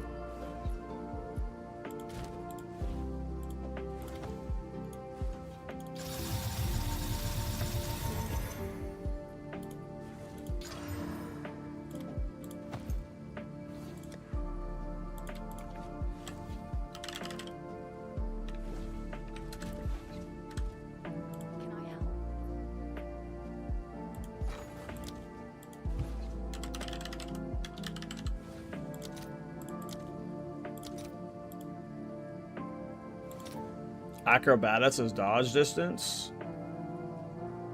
Is that like a rune? Acro.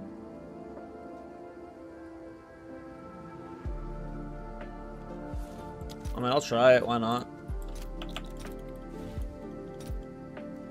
All Well, I can't take the 5% move speed one right now, or I'd be under lightning res cap. I mean, I could be under chaos res cap technically if I wanted to do it that way. I mean, we might as well test it the right way. Oh, fuck.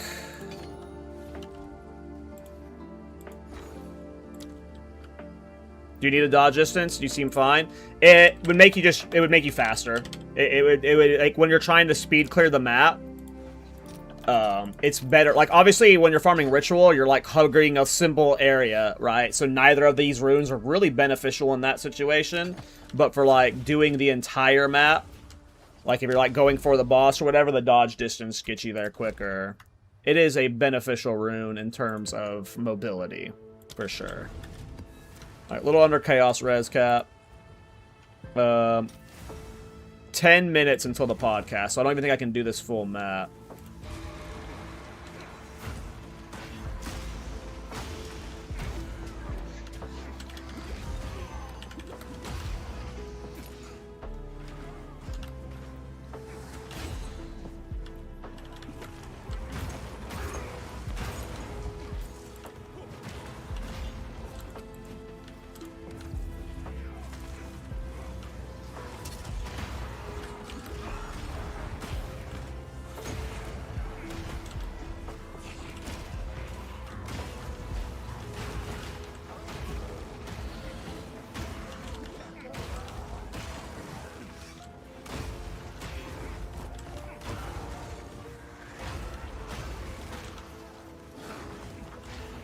I mean, it definitely feels better. It's just, again, my hang up on the rare boots isn't that these can't be good. It's that it makes the rest of the build cheaper when we anchor around rare boots.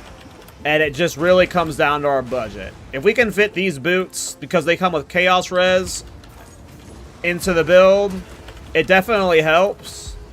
But, like, my concern is the cost, you know? I don't like... Oops. I gotta be careful with the tornado juggle. The tornado juggle gets dangerous. But like rare boots aren't just like resistances. You can also get 100 plus maximum life and 100 plus maximum mana. So it's just like... Or it enables other pieces to get more max life and max mana. Like the biggest thing for this build might be... Ooh.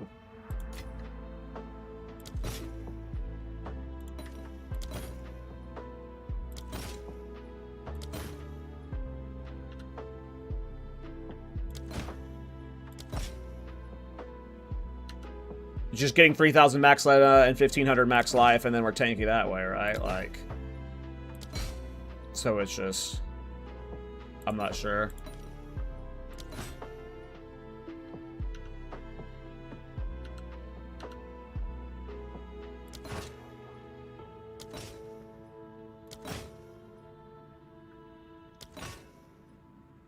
Helmet gloves give no wards right now. I'm getting some ward from my helmet.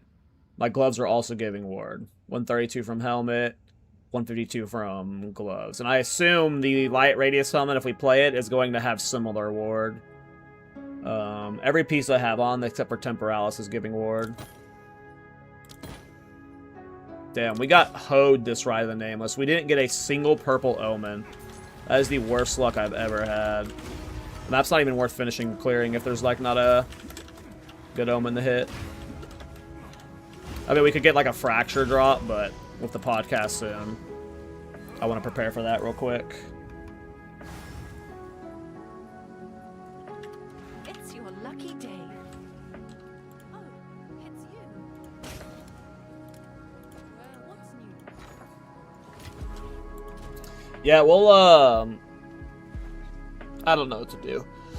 I'll trust the path you want to take. If you find a itemization where you want to make these gloves, boots work into the build. I just don't like, if we're playing light radius helmet plus these boots, that just seems... Do you think you can pull it off?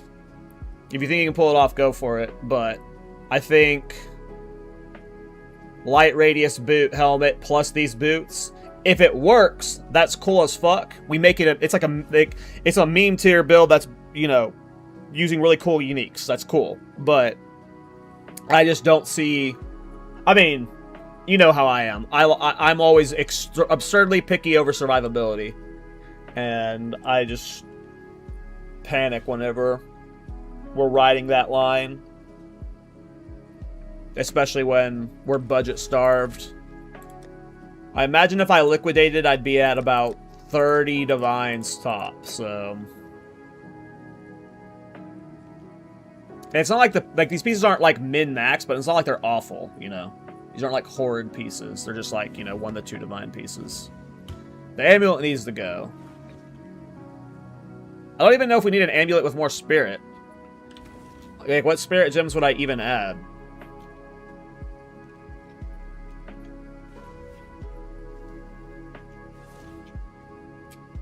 Like, I don't even know what spirit gem I would add right now. Like, so I don't even know if we need an amulet with spirit.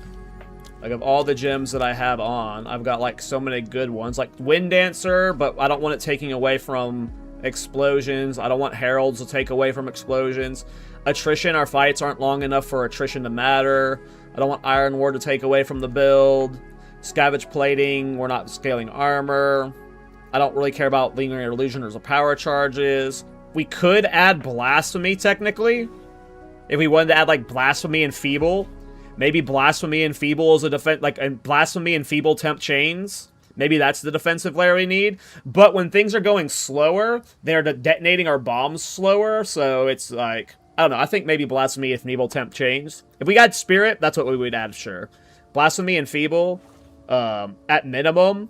Maybe Blasphemy and Feeble, the Chaos one, Despair. I'm not sure.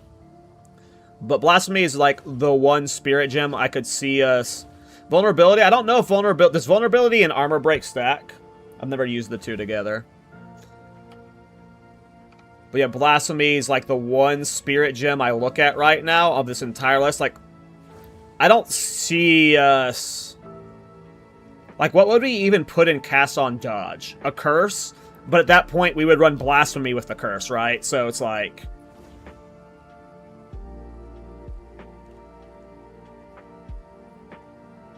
But I don't think we need the spirit. Because, like, let's just say we wanted to add those things. I could technically cut Mana Remnants because of the Flask, Time of Need, and War Banner. Technically. So... I don't think we... As long as we have this, we're fine on spirit. Double Anoint, maybe? It would have to be the perfect Double Anoint. I need to AFK a second. I'm about to do this podcast with media, so give me like 2 seconds, and then we're going to pod.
Alright, give me a second.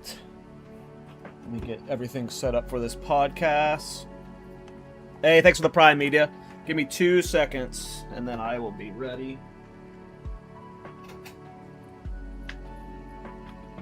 Are you fine with me streaming through the podcast? Let me get my light situation set up for a podcast. What would even be the perfect anoints? I mean, we have a lot of wide variety. You could probably find anything that's good that has 2 anoints. It would be like crit damage bonus, anything crit damage bonus with like attack damage bonus with anything cooldown recovery or skill effect duration. Like, it would be any combination of like those 2 things, you know.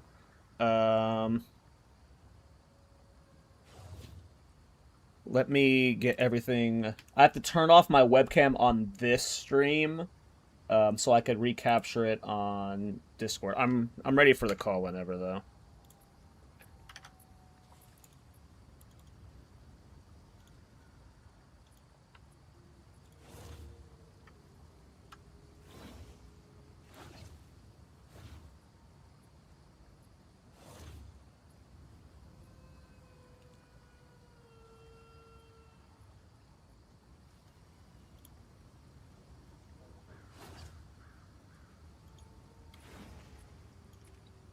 I cannot hear you right now. I don't know if that's a me thing or a you thing. And I don't think it's a me thing. But let me check my Discord settings.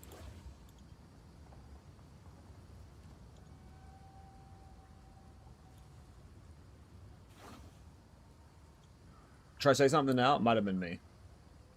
Okay, yeah, we're good. Okay, let me get you set up on my stream. Okay. I'm going to close the game so I'm not distracted, and let me get something on my stream for now.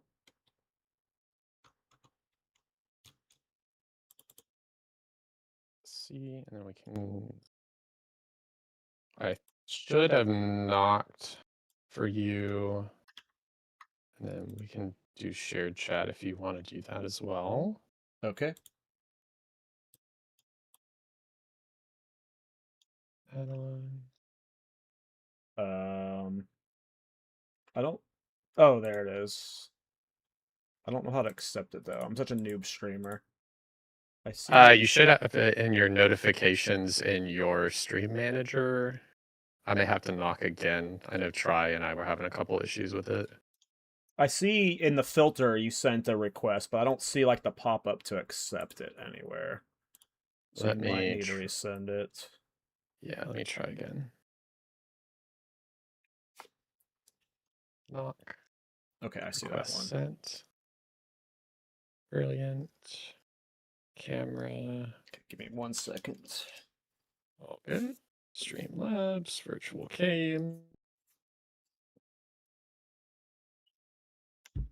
Oh, that's the wrong scene.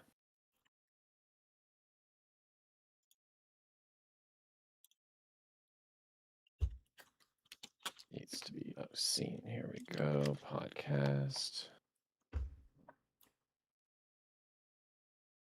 That should be better. And then we're going to pop you out.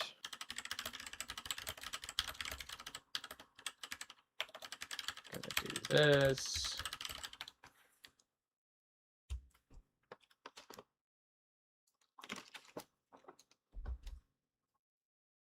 Oh, it almost perfectly framed you on the first go. I love that. Almost. So close.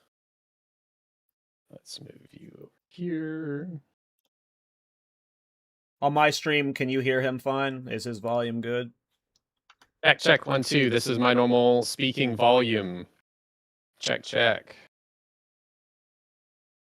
His audio is doubled. His audio is doubled.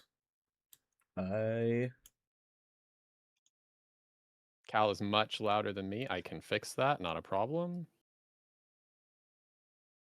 All right. You should be fixed on my end now. No more doubled. Problem solved. Perfect. All right. Everybody on my end, how's Cal in comparison to me? Check 1 2. Hello. It looks even on the levels on my side.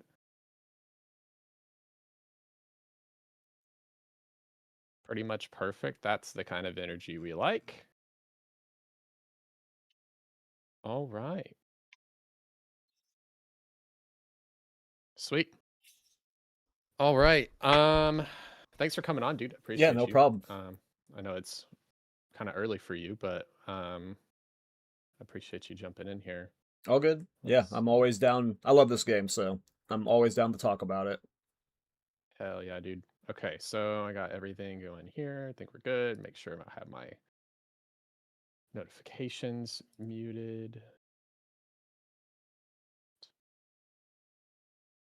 Okay. Yeah, so we'll do classic cheesy YouTube intro stuff, and then we will dive in. We'll do the icebreaker, and we'll dive into those. We'll yap topics and go for between an hour and a half. But if anything comes up, you just let me know. If we need to wrap it up, you just let me know. Sounds good. Sweet. All right, let's get this going. And here. Make sure my timestamp thing works real quick.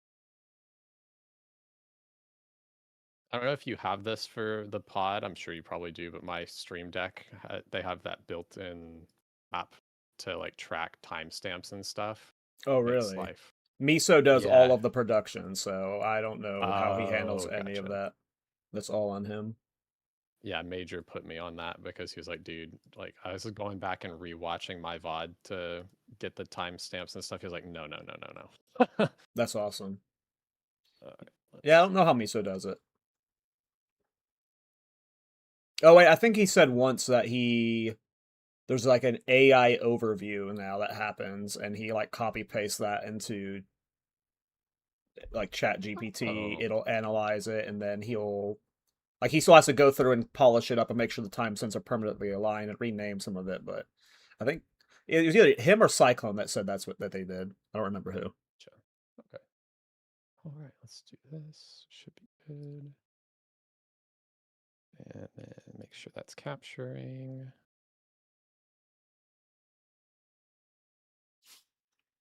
Love technology.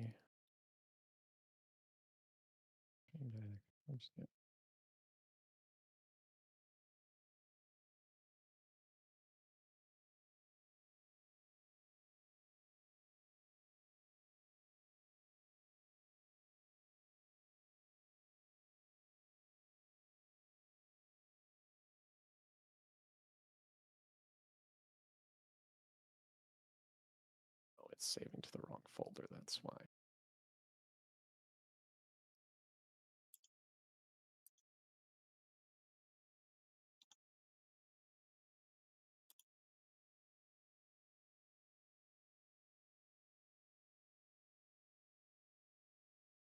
So weird. Okay, it doesn't seem to be doing its thing. Well, I may give that a try. Okay. All right, we'll run it. 3, 2, 1. Hello, everybody, and welcome back to the Yap of Exile podcast, where discussion topics, side tangents, and hot take rants are indistinguishable from one another. I am your host, Whatever Media, also known as the Rat Lord, and today I am joined by a non-conventional build guide creator, the host of the Path to Exile podcast, the thorn to PoE's rose, and the mustache master himself. It is my man, Cal Tarak. How you doing, man? Welcome to the pod. That was a great introduction, man. Thanks. I'm doing well. What's the Rat Lord? What is that? So it's a really stupid story, honestly. It started with when we had the last of the Druid mystery boxes, and they had the rat dodge and the rat like level up effect. No. And Major Aimless, our homie, was trying to get it, and I just played into the bit a lot, where I would just like donate a couple dollars at a time, telling him to buy mystery boxes until he got the rat MTX. And at one point, he like I'd opened his stream and he had said the word rats completely unassociated, and then I just typed rats into his chat. And he was like, "Oh, I summoned the Rat Lord," and I was like, "Oh yeah." So then we got him that, and then I bought a bunch of mystery boxes and eventually got the Rat MTX and somehow became the Rat Lord. So then in 0.4 we did a rats only Spectre build and took it all the way to T16s and hardcore. So Hell yeah. we just kind of fucking around to find out. So, but that's the Rat Lord. Um, Thanks for hitting me with that. Nobody's asked so far, so kind of people just let it be a mystery. Well, Um, so like Rat Lord can like that title can be many different things, and in a lot of ways it could be a negative title. So yeah, I was very interested to see if you were embracing it as like sort of like a villain, or if there was some cute story behind it, and there was a cute story. So yeah, we're just out here spreading rats. My goal is to get GGG to let us have the Rat Twister MTX. I do not. Or the rat twister from Ritual, like Oh from the infested yes, ones. yes, I want yes. them to give us that as an MTX for Tornado and Twister really bad. So I keep posting it on the forums, hoping that they will One eventually see day, it. But one day. well, with that, we're gonna hit you with an icebreaker, my friend. We like to get to know our guests a little bit personally before we dive into the PoE talks. So the question I normally ask is, what is one thing that you can tell us about yourself that would never come up in just a regular conversation unless you are asked this like specific detailed question? An example, a new one for those who've been listening to the pod, from me, is that I have met the Little Debbie, like the lady from the cookie box that you see in the grocery store. I have personally met her in real life. Cool. Um, yeah, I don't know. That's tough. Like, cause I'm pretty boring. Like, all I do is play PoE 2 or work. So it's either just game development or this, like PoE stuff. Um, yeah, there's like a few things. Like, I guess like I'm really into beatbox. I used to like really like to like I used to watch like every world championship and like follow all of like all the good beatboxers. Still like follow like the pro scene pretty competitively. I'm not good at beatboxing, but like just one day like years ago, a beatbox video popped in my feed, and then I just like was a rabbit hole, and now I follow the entire underground, like it's not even really underground anymore, but like the beatbox community is like pretty massive now. Like there's world championships every year. I really like beatbox. There's a few beatbox bands and stuff that are becoming more mainstream and stuff. That's pretty cool. Um, so yeah, I would say that. I also like musicals. I'm a big fan of musicals. I like the Matilda musical. I liked Wicked Part One. I liked Greatest Showman. I like musicals and stuff. So yeah. That's great. That's really cool. I mean, I I wouldn't have just from the little bit of interaction that we've had been like, oh yeah, that's a beatbox enjoyer. So that's exactly the kind of thing that we want to get out of it. So that's super cool. Yeah, those are like Sweet. when you ask a question like that, like yeah, it's hard to find those deep cuts, and that was the only thing I could think of. Yeah, beatbox is Yeah. cool, and musicals are cool too. Don't hate on musicals. No, absolutely not. My partner and I actually, I had never been like super exposed to musicals, but she has taken me to see a couple, like actually in theaters, and it's such a cool Yeah, dude. experience. And then what hooked me, actually, we listened to when they released the final part of it, Epic the musical, I have like not seen that, but I've last heard it's Christmas. good. It is phenomenal. So if you like that kind of ancient history fantasy, Oh, I love that kind of I mean stuff. it's so good. So I mean it's the Odyssey, right? So it's just like a classic story. So Yeah, it's really good. I highly recommend. yeah. I've only seen one in actual person, and it was Wicked like years ago. It was like 6 years ago when I lived in California. Um, most of them, that's why I watch them online or the movie variations of them. yeah, totally fair.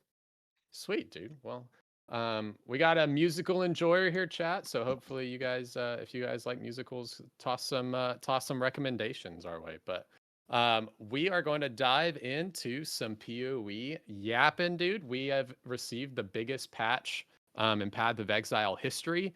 I don't know about you. I am loving this patch. I've been blasting pretty much nonstop. I took 10 days off of work for League launch, so I'm deep in the end game. We just re-rolled HCSSF to start that journey on stream after completing all the content on softcore SSF. But talk to me. Let's start with League starter stuff. What have you been playing, and what build are you currently working on? So League started, it was Ironbound Warbringer. It was a new bow that got introduced that scaled off of block chance. And had a lot of cool potential with it, and it ended up being like an above average bow build. The damage, like GGG kind of pre-nerfed it, unfortunately, which I don't think they should have. And the only way I was able to scale it was with a Mirage Archer tech, where I was scaling cooldown recovery and getting like 6 Mirage Archers, so that was really fun. So like it led to me just like finding that tech and having a lot of fun with it. But the problem with it is it required Alder's Legacy to scale its damage. And that's like a 300, well, at least like a couple days ago, Standard Divine, I think it's like down to 220 now or something, but you're spending 220 Divine to make a above average bow build. Not a great bow build, not a, like, a mirror tier bow build, a, above average bow build. And it's super fun. It was cool, but for a majority of the people that were following me, they were not able to like the build, like it felt like the bow was designed to have Alder's Legacy in it, and I don't know if like whoever designed the bow anticipated the cost of Alder's Legacy to be as expensive as it was. Um, in general, if they would have not pre-nerfed the bow, because the way they pre-nerfed it is they made it to where you couldn't upgrade it with the rune forging system, which we were all anticipating to at least be somewhat upgradable. And its damage is just not good enough. It's not good enough. It's like even if it would have been upgradable, it still wouldn't have been better than like your average Fub gun build. So like I'm really disappointed that it wasn't upgradable. I think GGG like kind of like held back on that, and like when you see like companions one-shotting bosses and stuff, it's like this bow would not have been doing that. So it's a little bit disappointing that I pushed it as far as I could, but then once I realized it was price gating most of my viewers, I finalized the build. I moved on to supporting fire, which I believe you played for a while, right? I played supporting fire for a few days. I was planning on playing it longer. I wanted to update the guide, which I did do for the most part. But then I got distracted by my new build, which is a Chiula monk using Void Illusion and Temporalis, and that's been an absolute blast to play. That build's going to be crazy when it's fully min-maxed, but yeah, I don't know. It's been a crazy league start. I'm letting build fever take over now, so when an idea Yeah, pops dude. up, we go for it. Yeah, yeah, I've been doing kind of the same thing. I have 3 characters now on my regular SSF, and then I have my hardcore one I just started. So yeah, I league started supporting fire because my league start plan, I had a secret league start plan that actually got patch note nerfed, and I didn't know it was a bug fix, or I didn't know it was a bug interaction in the first place. So I was going, once I saw the ancestral call stuff, I was going to do SRS totems. And then right before the league launched, they added a patch note that said fire spells cast by totems can no longer summon raging spirits. And I Rip. was like, shit! I was Rip. like, I didn't know that was a bug. So then I was like, okay, I still want to do something funky that I've not done before. And I remembered watching the supporting fire build, and I was like, you know what? That looks so fun. I'm It's just so gonna fun. do it. And very smooth league start, no issues whatsoever. Took it straight into the end game. I got lucky on day 3, I think it was. I was just chilling in Discord with the homies, had one random chance orb and just chanced into my stash and chanced an Astromenace, and I was like, oh, we're so winning right now on SSF, dude. So right now I'm working on crafting the like trying to get I just got a +2 minion helm. I've been using my +1 minion helm from Act 3, and I'm level 92. SSF problems, but I'm working on getting that like +2 minion belt and like seeing how far I can push it. It's crazy too because they just made it to where you can get +6 minion skills on Amulet with the new catalyst, which is like the damage of the build is already crazy. I'm sure you've played with the Archon of Undeath, but what that did for the build was absurd, along with all the other changes. And then now you can get +6 minion skills on Amulet. It's a really cool build. It's I don't want to call it a new build, but I want to call it a new build because it's just like if there was someone brand new to the game and you wanted to give them a good PoE2 experience where like it wasn't going to be too difficult, this build has that arcs to it where it's like it doesn't start as the build, but then you get to swap to it early on and then it transforms throughout its like duration where you start spamming it more and then you get the Archon where it's overlapping and then like it gives you that good PoE2 journey, and then it does have a lot of complexity to it when it gets to like the deep crafting, but I don't know. I don't want to call it a new build because I think that's like does a disservice to it, but it's very much like it's almost a new build just because it's so it clears off screen and its damage is crazy. Yeah, it's cozy. Cozy For is a good sure. word for sure. And yeah, and that's what I enjoyed it with it. And even though I've, SSF, I've not been able to. I have vowed 10 of the two-handed hammers, and every single one of them has given me 3 sockets instead of reduced attribute requirements, and I'm like, Yeah. shit. I've not gotten a trench timber at all to drop, so I'm still. Are you farming using a ritual out of scepter. curiosity in solo self-found? I have been recently trying to focus on that, and then anytime one of the where you can select the unique, I do like the one-handed mace, trying to just farm it. But I tried to chance it. It's apparently trench timber is like really rare. I didn't realize how Interesting. rare it was. Me neither. But yeah, I was doing that. But even now, so what I have for it, we won't talk too much more on this build, guys. We'll keep going. But I highly recommend it. I'm probably gonna league start it for Timmy's league. I'm thinking about league starting it for 1.0 just because like all the new players will like. I feel like it's a really good new player build. Like maybe that's like it's super cozy. Like that's just the best word. Yeah, it is because it does everything. Like I fought all of the pinnacles except for Arbiter of Divinity with it. And I have an ice shot like crit build because I drop Malagaros, and I have if you upgrade, I don't know if you knew this, if you upgrade Sliver Tongue, which is that level 39 bow that has the built-in like fork and pierce, it can, if you have a top end roll of crit on it, you have a 16% base crit on that bow. And That's it awesome. boosts its damage and stuff like that. So I'm using that bow. I've not had to craft an end game bow at all. I'm using the amulet that lets crits bypass elemental resistances, and I'm just doing like the Mirage Archer ice shot stuff. So that's super fun. But yeah, with the supporting fire, even then I have the scepter, but I have that that breach shield that it gives you like % life on block. Oh yeah, with surrender. Yeah, and I divvied it up, and then I put one of the That's a good shield, idols in it. I have a 47% block chance. Yeah, no, surrender is really good. It's really super tanky, super tanky. So highly recommend that build.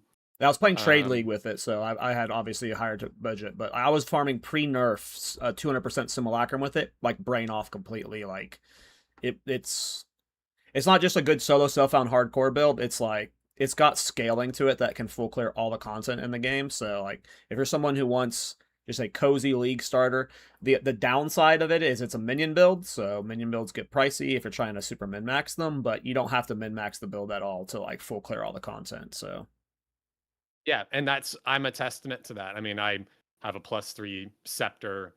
I just got my +2 helmet. I don't even have a minion amulet. I have an Astromenace, which is nice for the stats and stuff, but not min maxed at all. And I have a 70,000 tooltip with it without Archon. That's awesome. So it's definitely doable. And then I'm trying to get the emotion you need for the Dominion Anoint, the one that gives Archon no cooldown. I feel like that one's a little bit bait because for me at least, when I like Archon, like when I'm mapping, I don't need Archon of Undeath. My damage is good enough, the cooldown's short enough to where like by the time I'm into the next area of mobs, the cooldown's up to where I can spam it. And I like the cool that like obviously there's some awkward moments where you need to wait like 10 seconds before a boss before you want it to start to come up, but when you don't have the anoint, it's 200% cooldown recovery, which means like every 0.8 seconds you're casting a new supporting fire and you're overlapping 5 to 6 of them, versus if you have the permanent one, you don't have 100% uptime on it because the proc rate is kind of annoying. It's only a 50% proc chance without any investment into it. So you're never really going to have 100% uptime. But then you're giving up 200% cooldown recovery for that. So I never went with trying it out. Some people said they liked it a lot, but for me, when I was wanting to get the most out of Archon on Death was on bosses, and that 200% cooldown recovery lets you get 6 of them off. And you have 6 overlap that just one-shots all bosses. So I'm not saying don't try it out, but it might not be as It's expensive. It's like, I mean, you're a soul self found, but it's a rare drop. So good luck with the farm. But I think the It's the 200% is really good. Yeah, I kind of just want to give it a try and see what it does. It's the contempt one that I'm struggling to get because Yeah. you have to kill like construct enemies to get it to drop, and I'm Yeah. like, ugh, You so can it's get, a pain. But there's I think it's like 50+% chance to trigger Archon when you use the things that consume minions that like put the spikes on them that gives you oh, the that buffs. offerings. Offerings, yeah. There's specifically a belt mod that gives you a better chance of proccing Archon with that. So if you're going to be going for the permanent Archon, you're going to want to try and get that mod on a belt so it's proccing more often. I don't know if you've been doing the Infernalist tech, because like the Infernalist fire spell, it has no mana cost, and if you like cast it in the middle of nowhere, it doesn't consume anything, so you can just like spam cast that to fish for Archon. um, but if you want the permanent Archon, you're gonna want the mod on the belt for sure. Okay, yeah, I didn't even think about the Infernalist thing because I would do like the gas arrow from the snipers and like a couple things because I was using the gas arrow to like break armor because I don't Oh have yeah, I mean the that's nice too. But the Infernalist, yeah. like you can literally just hold right click on it forever, and if you keep your Infernalist downranked, it'll cost no mana, and it's infinite fishing. So Nice. Okay. See, guys, I'm getting build help and I'm not even we're just trying to yap about it, but yeah, that's so great. Dude, I appreciate it. Sweet. Well, talking about builds and build variety, we're having a lot of fun.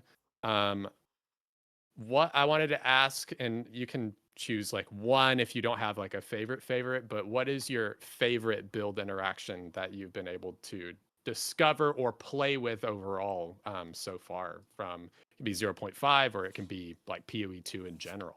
I have a hard time with the word discover because it's very, very, very rare that somebody is what discovered the tech. Like the first time someone discovers something, like that is very rare. Usually, a lot of the times, is someone gets told of a tech and then the streamer popularizes it, or they expand on the tech and make it better. So like if we're talking about a tech I discovered, I don't. I'm sure there's one or two that I'm remembering because I've done some weird fucking builds that like have like led to some stuff, but like something that I have purely created, I can't think of off the top of my head that like is my favorite. But like of the crazy builds I've done, I think the old Wind Dancer armor explosion chaining was freaking crazy. Like I think it's still my most viewed YouTube short. I think it's got 500,000 views on it. Those Wind Dancer armor explosion stuff was freaking crazy. I see Blade saying in the chat the multi Mirage. I don't know. I don't know. I don't play Archer builds before. I don't know if anyone's ever tried stacking cooldown recovery with Mirage Archer before. Maybe I'm the first one to do that. I don't know. I don't follow bow builds enough. I didn't know you could stack Mirage Archers to 5 or 6. Maybe that one. That one was super fun. Like getting 5 Mirage Archers on a Warbringer was really cool. I had never heard of that before. It I might have have no been Blade idea. or I can't remember, but somebody had been like, "Yeah, Cal's got this really cool tech for like 6 Mirage Archers." I was like, "What the fuck are you talking about? Yeah, Like, how because do I you think do most that?" Mirage Archer players don't feel the need to scale them because they're playing it on Deadeye, and you get 2 that way, right? And that's plenty with a regular rare bow, right? Why would you ever need more of them? The Righteous Fire Roa build, that was freaking awesome. That was one of my favorite, but that wasn't even a tech I discovered. It was literally after my podcast, I went into the Thorns Discord, and 2 of the Thorns mods had literally just started talking about, oh, I just socketed Infernal Legion into Roa. So like they're the ones that found it, but then the 3 of us were like immediately like diving into characters, experimenting it. So like I helped flesh that mechanic out a lot. That one was super freaking cool. Like the Righteous Fire Row was awesome. Um, They made it to where you can't like, put that on I think Roa I anymore, don't know right? actually. I don't know. I don't know if that's changed this patch. You could still do it last patch. I haven't tried this patch. Okay. But yeah, I don't know. It's tough to. I think I helped like push Thorns really far. Like no one was playing Thorns, and like for me that was like there's no one I could learn from. So that was like a fun archetype to expand on. At now there's a lot of people that play Thorns that are who are like know more about it and are better than me at it for sure.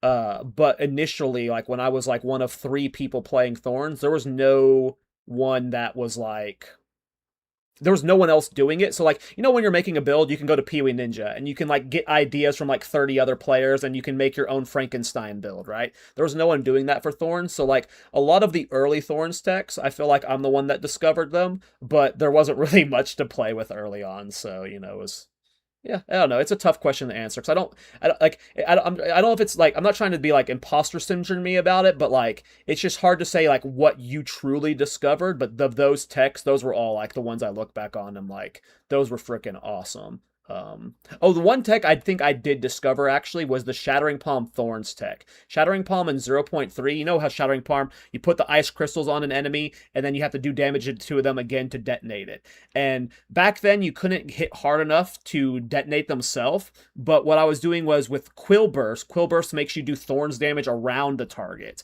And that was what was self-detonating the ice shards, and it was like one of the first Shattering Palm builds that had self-automation of the shard bursting. I think that one was cool. I don't know. I don't know. There's a lot of weird stuff.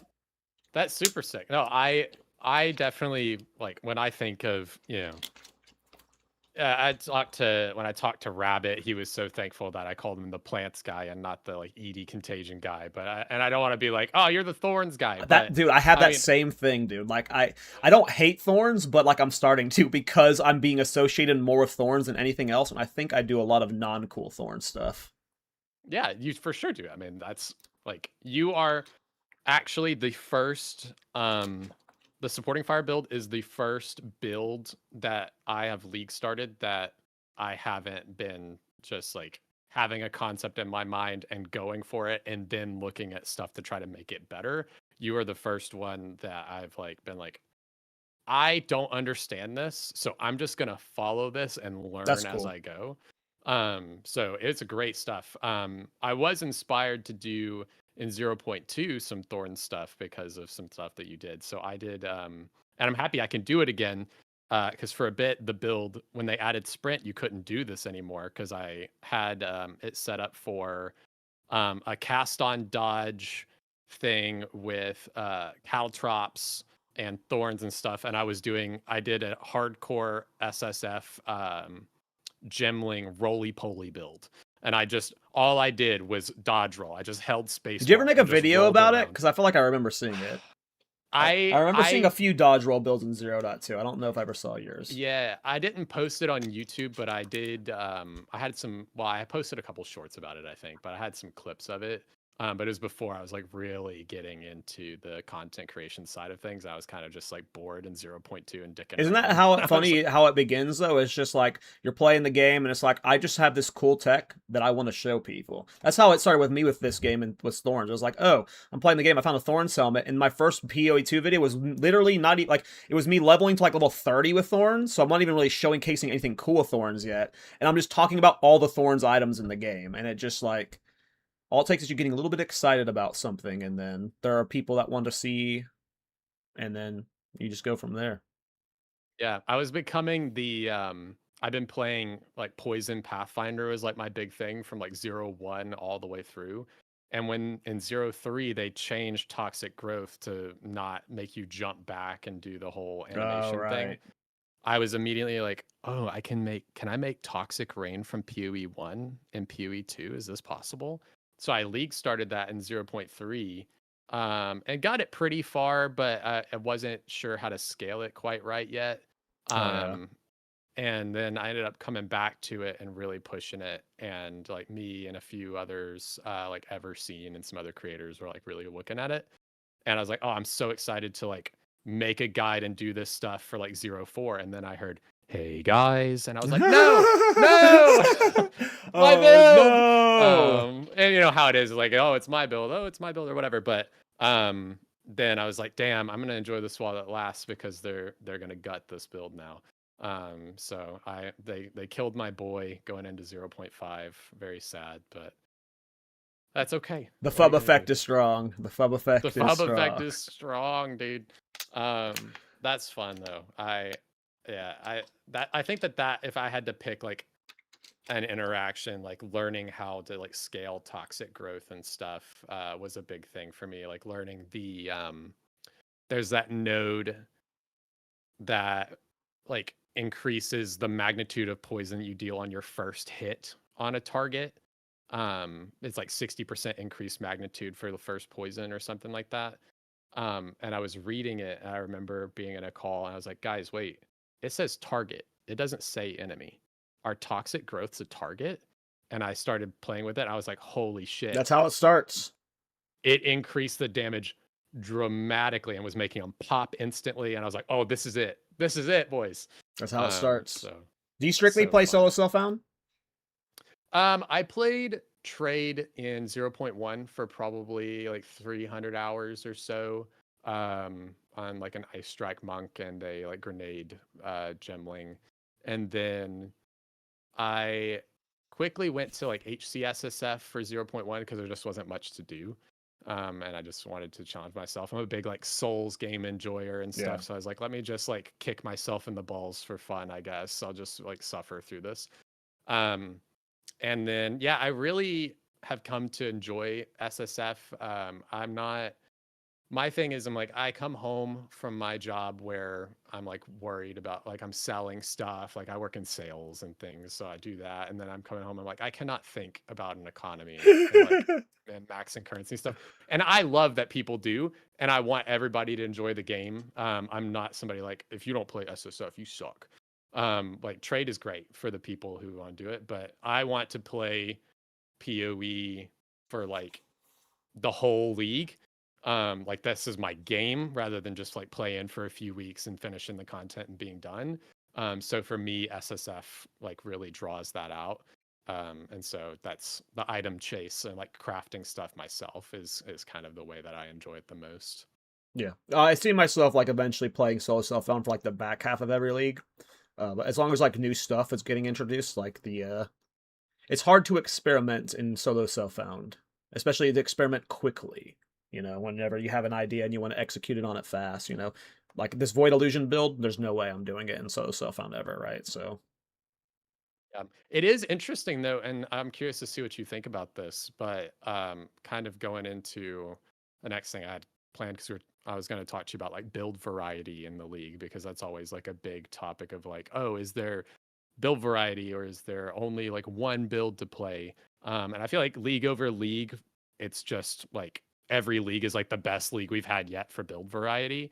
I know there's some people who would say like, oh, well, this build's the top of the league. Like if you play anything else, da da da. I'm like, well, there's still 20 builds that can clear all content easily. But for me in 0.5, I haven't like this has been the best SSF league so far. A big part of it is the ritual change.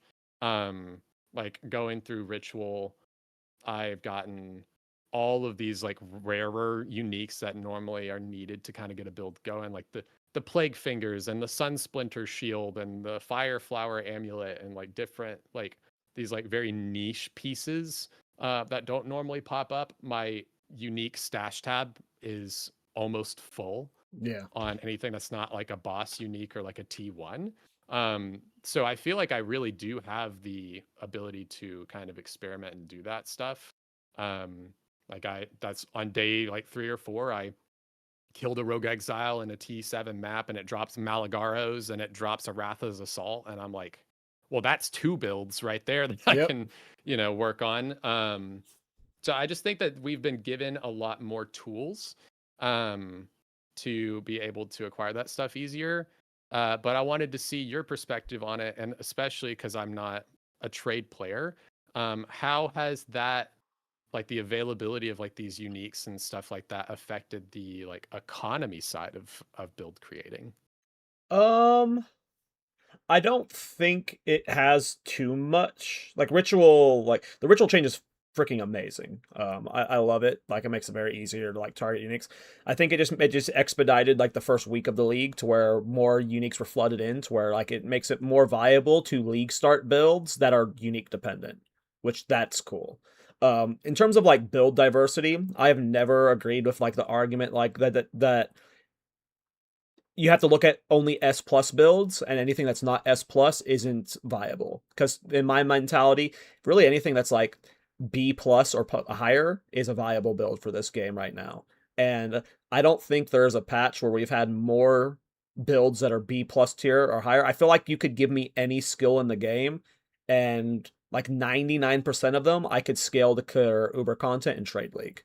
Like I feel, and like to your point earlier, like how each patch it feels like it gets better. GGG would have to be doing something fucking wrong. Like they would like for the build diversity to get worse from patch to patch. Like something bad would have to happen unless you're only looking at it from the very skewed perspective of the top S plus builds. Because every patch, there might be 4 of them, there might be 7 of them, there might be 20 of them, there might be 1 of them, right? There might be one build that stands above the rest. And if you're looking at it from that perspective, build diversity might be worse, it might be better, who knows from patch to patch. But specifically this patch, I mean, let's just talk about cooldown recovery. This is the most cooldown recovery we've ever had access to, period, bar none, across any other patch. So if you're playing a build with a cooldown skill on it, it is more viable than it's ever been. I'm sure a majority of cooldown skills you can scale to an absurd extent right now. And that's awesome. And that's just talking about cooldowns. Minions across the board are freaking terrifying, right? Like, this is I genuinely think, and at least in Trade League specifically, if you were to just give any skill a go, there is a way that you could clear the game with it. Now, if you're wanting it to be FUB blasters, or like, these really good builds, like, of course, there needs to be a lot more work to get more builds up there, but I feel like every day we're finding new techniques. There's still so much undiscovered with the Kalguran rune skills and the rune ward system. So I don't know. It feels great, man. I genuinely, and I genuinely feel like I could go and grab any skill right now. I'm sure there's like some that are mathematically wrong that just can't scale, but I feel like you could find most unique weapons, most skills, and you can carve your own path to endgame with it. Like I genuinely believe that. Yeah, I agree. That I think that the big thing for me to like really amp up the build crafting was the fact that we can now level up a bunch of these like early uniques, because the big issue Oh that we yeah. ran into, and GGG is super aware and they're working on it, is you have a ton of early game uniques and a ton of great pinnacle uniques, and then everything in between is kind of just like the so now, like being able to upgrade this stuff, like I was talking about the sliver tongue, I'm able to take this already cool level 39 bow that previously I had already, like, I would use it in HCSSF because I would die too often to like craft a really nice bow or whatever. It's a 1 in 3 chance orb, so I'm like, okay, I took that thing to Arbiter multiple times. But then they just made it to where I can increase its base damage, give it a little bit of flat chaos damage, and give it 16% crit chance. I'm like, well, holy shit. And then um, the uh, crafting on jewels, emotions, and stuff like that. I had not really messed with jewels previously too much because it was such a pain, especially on HCSSF. Like, I don't want to run Sekimas for a million years to get a decent jewel. But I was instantly able to go into this crit build that I was trying to do because I was like, oh, well, I've already done a little bit of deli. I can craft 4 crit hit chance jewels right now to take me from 75% crit chance to 100. And that alone like enabled me to do this whole build. So I think it's incredible. But I was curious like how that trade economy aspect plays into it, and if items are still as expensive as ever, or is it just It's difficult for me to answer because over like I don't know how many hours I've put in, but I have over 4,000 in Steam. And like clearly a lot of that's like AFK at work or whatever, right? But I've played this game a lot, so at this point, like before in like 0.1 and 0.2, I was like kind of notorious for like 10 divine builds. Like I was really bad at making currency. It was harder to make currency back then, but like even then 10 divine builds were like pretty noob like budget, right? And now like I'm making like I make so much divines per week at this point. Like I'm good at making currency, so like I don't know if like for the average player the economy is like hard to manipulate, but like I feel like when I'm like I farm ritual exclusively basically. Like I love ritual, and 99% of uniques are not worth spending favor on because they all sell for 1 exalted orb. So I genuinely think that's a good thing. I think the unique upgrading system is the best thing they've added to this game in terms of build diversity, because there was going to always be a problem where they had to mentally overcome the hurdle of how do we add cool leveling uniques that we know are not going to be usable in endgame. And that's always like a kind of shit the design perspective. But now, anytime they make a unique, they can be like, okay, here's the early game version. Here's the mid tier version because some of them have 3 upgrades you can do, and then here's the late game version, right? Like a Pillar of the Cage God has 3 versions of it, right? So, um, like it's not just good from like a player perspective, but just like from their perspective, it enables them to be way more creative with unique design because before when you're making that unique, you're literally only making that one unique. Now they're making 2 to 3 uniques per uniques, and that enables them to do so much cooler stuff. Like a lot of them are just kind of like shifting the base up, right? Like making the base valuable more. But over time, you're going to start seeing these like transforms the uniques more and stuff. And I think it's just like for the long term of the game, this unique upgrade system is potentially like the best thing we've gotten. That's new to PoE 2 specifically. Like this is an insanely awesome feature. Yeah, talk to me about you said like Pillar of the Cage God has like 3 versions and stuff. I didn't even actually realize that some of them had 3 of them. Yeah, What is so that? What is that? How does that Pillar, I work? was trying to make it work in my Void build that I'm doing right now. So the base version, it's the same as it was before. If you never use Pillar, it's just a base quarterstaff, but it scales off of a strength, int, and your dexterity, making it a stat stacker thing. They have one of the upgrades increases its just flat base damage, physical damage up to where it's just making it better, right? But the third one's super cool. It matches the damage of the second upgrade, but it makes it cold damage. So now you have an elemental scaling killer of the Pillar of the Cage God. So before it was forced to play physical, but now you have this elemental. You add painter's gloves. You're doing tri-elemental. That's what I mean when these upgrades can completely transform an item, right? Pillar didn't just go from its damage went from like 1 to 8 base to like 60 to 86, right? The third version made it an elemental staff that completely changes how you want to build around it, play around it. Because now you can do a stat stacker with Trinity and Painter's Gloves and get some really cool interactions with Pillar of the Cage God. That's what I mean when like these upgrades can be transformative because we already have seen like glimmers of what it could be. And when you're designing these uniques now, and this stuff matters to me because I work in game development. It's like kind of my job, so I'm always like trying to like look at stuff from this perspective. But when they're designing uniques now, being able to be like, I can make this low level unique that scales to this and this, like that's going to be so good for their creativity and the cool items we'll get down the line. I imagine this system will. Like, okay, maybe not. I was about to say, imagine it'll make it over to PoE 1, but they would have to, like, find a way to, like, they would have to slow roll it, right? Because PoE 1 has so many more uniques, right? But, like, this system is so fucking cool that it, like, I really hope it's core. It cannot go away, and I want it to, like, be, like, that expand on. Like, I genuinely think it's the most important feature we got this patch. Like, probably in the early access for build creativity. Like, it is so awesome. I love it. Yeah, I agree. I think that I can't see it not going core. Just because of like listen, if in its current state and the state that it was in, if Temple can make it into core, guys, Right. this anvil is gonna be fine. But thinking about it from the perspective of like once it does go core, right, where like the Verisium and stuff like that, that's gonna be coming from strictly expedition. So I'm assuming that this league mechanic that you also find in maps isn't going to be that way once we go into core. So it's going to roll into expedition.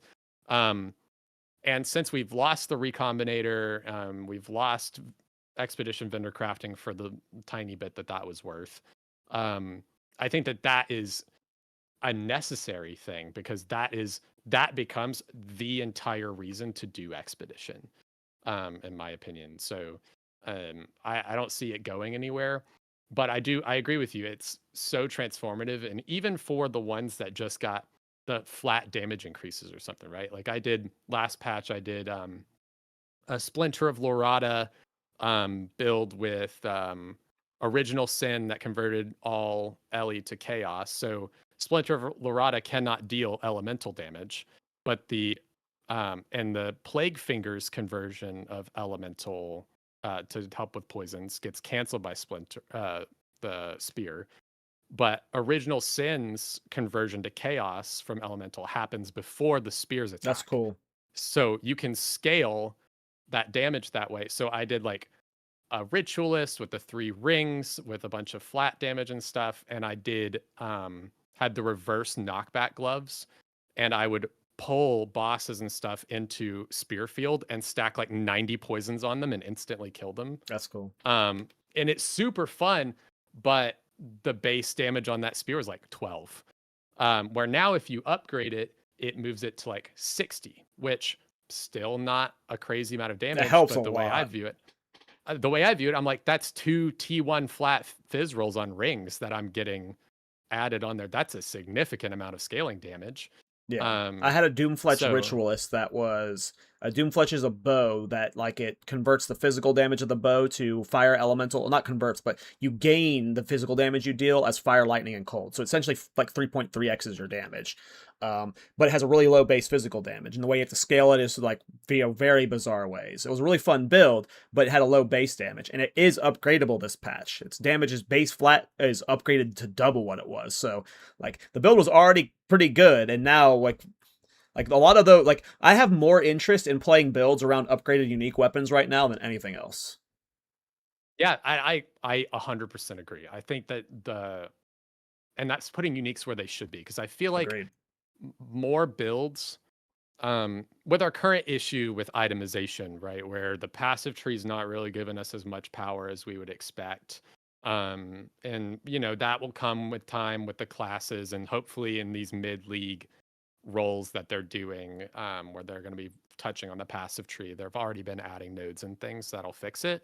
But right now there's so much power behind gear.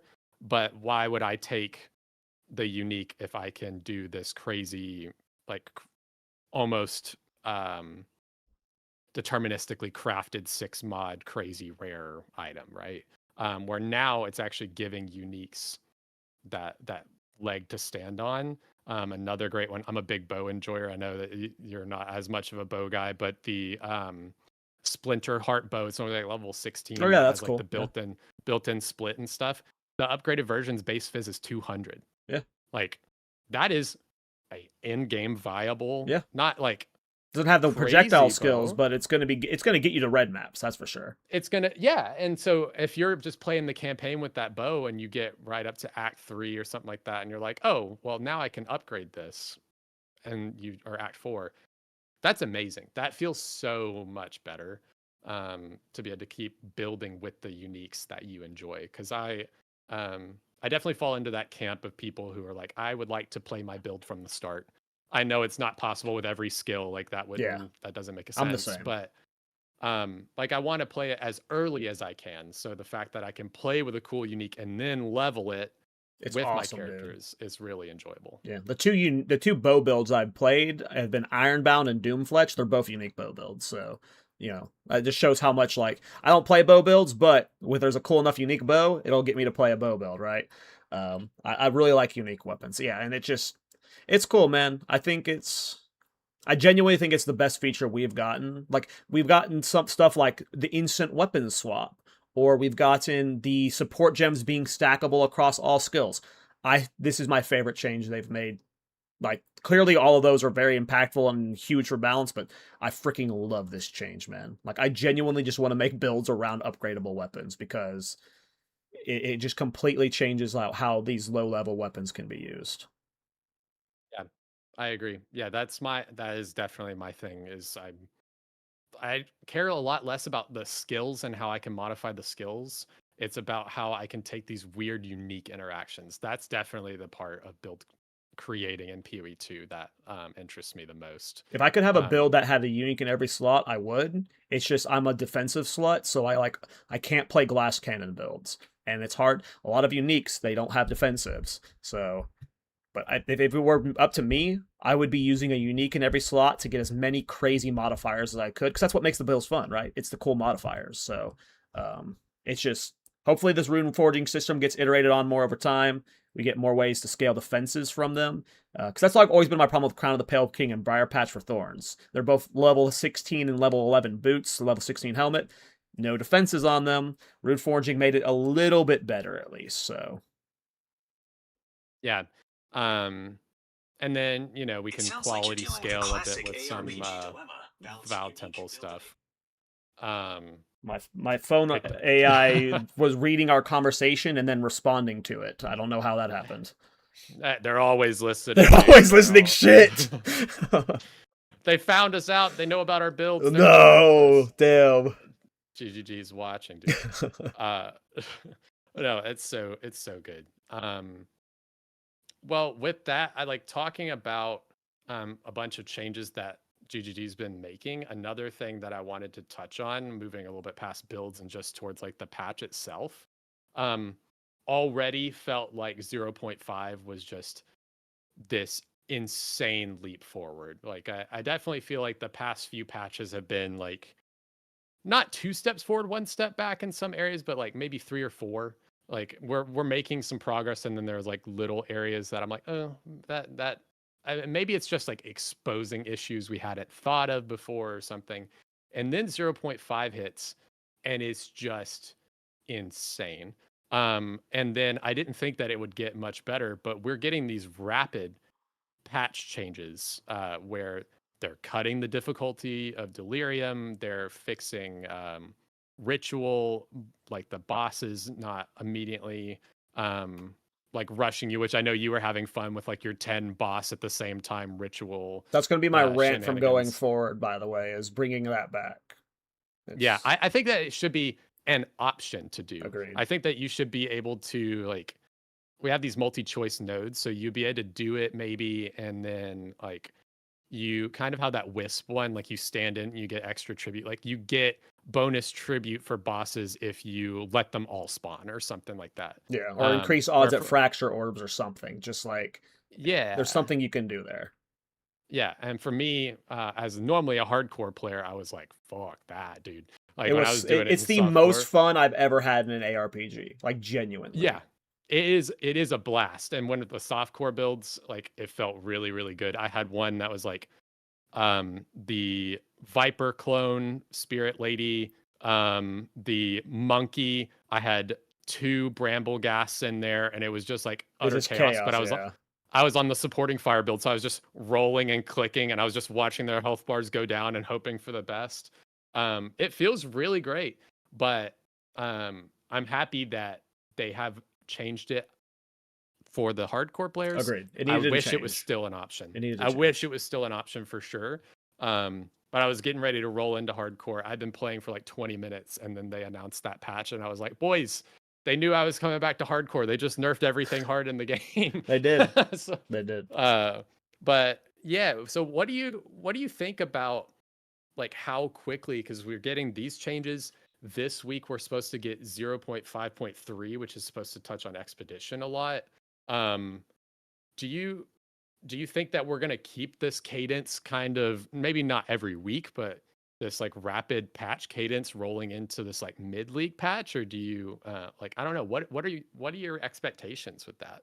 I mean, for those who have watched my podcast, one of the like rants I'm like people get annoyed about when I bring it up is I've wanted them to patch frequently this entire time. Like they have never treated this like an early access game. Like period. They've just never given it the amount of balance patches that an early access game you would expect to have after these league launches. And that is because they have been split as a team. They have been trying to juggle 2 games. And it finally feels like they're at the point where they have both teams settled and they have one team focus on PoE 1 and one focus on PoE 2. And this is the results of that. We are now going to be getting patches and content updates like this going forward forever. Like that is my expectation because again, like I look at a lot of stuff from the development lens, and I understand why it's been this way. Like it is crazy that they were able to pull off creating leagues for 2 games at once, like with the split teams. Like, so the fact that like we have the 2 settled teams now, this is my expectation going forward. I expect them to, obviously right now the patches are going to be way bigger sweeping balance changes because everything's so chaotic. But even like in a year or 2, I expect after every league launch there to be 1 to 2 major balance fixes with bugs and stuff. Like, I think this is going to be the norm now because of the 2 teams settling. I think it's awesome. I want them to, especially in early access, which is, I guess, the last early access patch, but this is the time you go crazy. You give us balance changes. You make the game as good as possible. Um, because 1.0, nothing matters more than 1.0 right now. Like I don't know if this is your experience, but I have a lot of people who either aren't fans of PoE 2 yet or have seen it but don't play it. And for someone who works in the game industry, it is a massive amount of people who will either A, not play early access games because they've been burned by too many early access games in the past, or B, they will not play an early access game that costs money because they know psychologically when it goes free to play, they're wasting money. So why not wait for free to play? So there's like so many people who are like haven't played PoE 2 yet, which is like might be shocking to us because we grind it like crazy, right? But a majority of people haven't played PoE 2 yet, and I think you should just be going crazy throughout 0.5. You make this game as good as humanly possible by 1.0. Just go nuts. Patch it every week. Don't just do like bug fixes. Do sweeping balance changes before the resets, during the resets, like yeah, I want them to patch like this. I love it. This is what I want. This is what I've always wanted. Is this right here, these weekly patches. So more of it, please. Sorry that was long-winded. No, that's what this podcast is about. That's actually what it's about. So that's okay. No, I agree. I think that I've always said that it's crazy to me that we are not getting these like even balance patches of sorts when things are like really broken. Like they really got burned on that first like 1.0 patch with the comet stuff. Like people Yes. apparently were so mad. And I understand every time I listen to like Jonathan or Mark or somebody talk about it, I 1,000%, and I don't work in game development, but you know, I'm very involved. So like I understand. I don't agree with them, but I understand all of the perspectives that they lay forward, right? But at the same time, how I really think that we could have been looking at a much shorter, uh, like early access timeline if we would have, if they would have been able to commit to being able to just be comfortable with that. Because we've already seen now, it's not just content that we're getting. You know, they patched the like power charge thing with Gemling with Flicker Strike, which is like invulnerability or whatever it was, pretty much, right? Um, and people were mad about it, and they're like, "Well, oh well," and I'm like, "Yes, yes, do more of that. Be okay with that. You know, how different could the perspective of 0.2 have been if they buffed lightning strike or lightning spear like they did, and then it exploded onto the scene and was like literally just one-shotting everything, and then they were like, we need to revert that change. The build still would have been crazy good, but I think that we would have made a lot more progress over time in what they're focused on now, which is these patches to like do a ton of balance stuff to get us ready for 1.0. I think a lot of that could have been out of the way already if we started doing this earlier.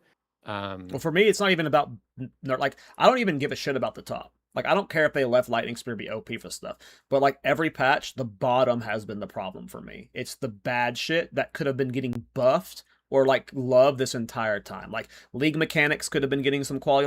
Like when's Ultimatum been touched? Hello? Like when is the last time Ultimatum got touched? 0.2 is when they added all the new relics or whatever, like the flood of them. Like there's a lot of things that's the bottom of the barrel that could like from skills or whatever. Like what skills are good now, but yeah, like when I want balance patches, I don't necessarily want them to go in and nerf stuff, which I'm not like if they're fixing bugged interactions, go for that. But for me, it's like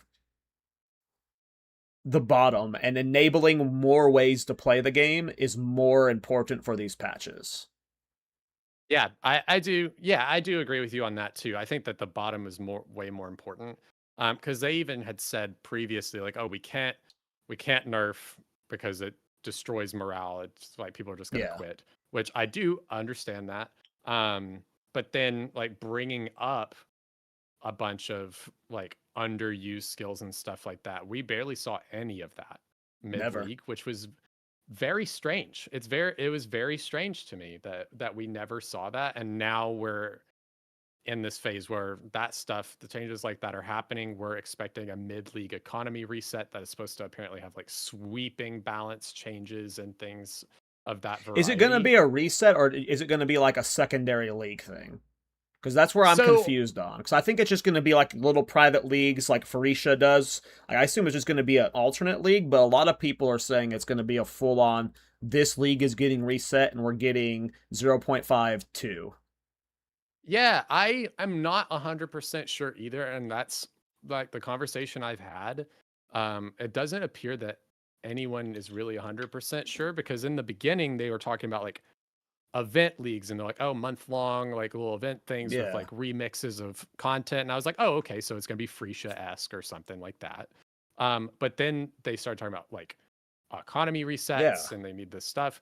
I don't know how much sample size you're gonna get if you like do, especially if they're doing two of these like they said they wanted to do. um like, are we going to have 3 0.5 leagues with different like, that seems odd to me. It seems like it would have to be A full reset. like Yeah. a full reset Hmm, to be able to get maybe. the sample size that they would need. But also I see people going, well, I don't want to do that. I want to keep playing on the stuff that I have. And that is a really good question, and I'm surprised in the Q&As and stuff that we've had that nobody has like followed up on Well, that. I think it was specifically in the Zizarin interview. I haven't watched the full thing yet. Most of what I got from it was from Crimson Cast notes. I still need to finish it, but I think at one point Mark said that the team hasn't even started working on the reset yet. They don't know what it's going to entail. They don't know what the content's going to come with it. They are all hands on deck on this current patch still. So it is probably not coming for a few months at minimum. So Do you think we're going to get two before 1.0? Do you think we're only going to have time for one? I think we'll get one real one that's like a full, like a real tryhard league. And if we get a second one, it's going to be Farisha esque. It's going to be like 6 weeks before, where it's like, come have fun on this little league. But I think for like an actual, like a hard balance thing where they alluded to maybe adding Arcane Archer and the Last Druid Ascendancy, I think that would happen in just one of them. Like imagine one real one and one meme one. We'll see though. Yeah, I think that would be honestly the good way to get the sample size stuff in there, is to do like those two I think they have to. ascendancies maybe in the maybe in that smaller league. I'm curious how that would work with like just like the game files. Like, can you make an ascendancy work on one thing and not the other? I don't know. I guess they do it with Freesia. Um, but yeah, if they can get that stuff in, I want Arcane Archer so bad. But like, that is really important because we're going to need to balance test that stuff, especially if 1.0 is going to come with duelist and swords. Like, That's what my guys, perspective's always been, by the way, is like get us swords so we can balance test it for 1.0. Like just I'm here to be your free beta tester, QA for you and stuff. Like give me the stuff to play with, GGG, please. you don't have to pay me, I'll pay you. Like, Yeah, we'll yeah, pay you. yeah, yeah, let me do it. Yeah, there is so much that needs to be touched. So I'm just really curious what the next little bit is going to look like. um I think once we get this like expedition patch, I can't think of anything else off the top of my head that I'm like, oh, I think that this needs to be reworked. Is there anything that you're like, man, I would really like to see this in a patch before we move towards that like mid-league, like big sweeping change? Um for me, it's Ultimatum and Sanctum. Both of those have just been untouched for a very long time. I love Sanctum. I know like a lot of people hate farming Secamus. I freaking love it. It's my go-to farm every league. I make so many divines there. But both really haven't been touched in 0.1 or 0.2. Of like everything in this game, though, that's like the only thing that stands out to me that's like, okay, these are now behind all these other like league mechanics and whatnot, just a little bit. They're still in their like 1.0, 0. Or 0.1, 0.2 states. Otherwise, I mean, I personally hate Expedition. There's no world I'm ever going to enjoy Expedition. So, like, of what I've played, it's all where it should. Like, I can't think of anything that's major lacking. Oh, towers. Fuck towers and fuck grand projects costing 5 divines. Like, I've always grand project farming. I like traversing the Atlas fast. I've been saying it since 0.2. Grand project should be baseline the towers. That you should just be able to freely traverse the Atlas. There's no downside in me being like, why do I have to do 80 filler maps to get to what I want to farm? Or it maybe not baseline. Maybe you like when you kill Arbiter of Divinity, you unlock them baseline for all towers then. But yeah, I hate traversing the Atlas right now because of filler maps specifically. I don't know if you feel the filler map problem in solo self-found. I don't know if you're doing super juice content, but like whenever I'm going from like if I'm chasing the Breach Hive or I'm chasing 200% Delirium Cities or whatever, any map that isn't doing that, it's take out tablets, out and go and spam. And that's not necessarily a bad way to play the game. That's not necessarily boring, but I feel like the Atlas Traversal would be just made way better if grand projects were either more common, so they're not 5 divine per, who's going to do that in every tower you hit, or did it just make them baseline? Yeah, that's the big one for me, is towers. Yeah, I have chanced a bunch of irradiated tablets, and I have yet to get a single grand projects. And I've used 0 this league. I usually like my go-to farm is grand project farming, and they're just so expensive this league because the value of them have gone, like before, if you're using grand projects, it was because you were specifically Citadel or Lineage gem farming. But now, because there's so many destinations, which is good, I'm not saying this is a bad thing, but everything's a destination, whether it's Abyss stuff, whether it's Abyss cracks or whatever, like you're always trying to get to a destination. It drove the value of them up extremely. Because if you're going to do a farm, why aren't you doing it in a city, right? So, I think that has like it was already annoying before because it was my favorite farm, but now it's like frustrating. So that's where I'm at with it. Yeah. Yeah, I think that the destination thing is great in concept, but I was talking about this a good bit with Try when I had him on. Was just I think that the individual map node density on the Atlas is way too fucking much. Like, oh yeah, the yeah. you're moving like 2 inches per map, where I feel like the density of nodes on the Atlas could be cut in half and it would still feel kind of sluggish. Sometimes I'll choose a path because I see it'll have like one node that like snakes super long. It's like, oh, look how much distance I get. Like, I agree with you. Like, I've never had the discussion about the density of like how much distance a map goes. That is definitely a problem because you'll sometimes get these hyper areas where there's like, 5 of them in this little cluster that are all 2 inches apart. It's like, I got to clear through all 5 of these to move 5 inches. But you'll see over here, there's a route that's like 2 maps that gets you to the same spot faster. I don't know how you solve that, but that is definitely a problem for sure. Like, there's just times where it's like, and if you're doing those filler maps, then it doesn't. I don't like doing it that much.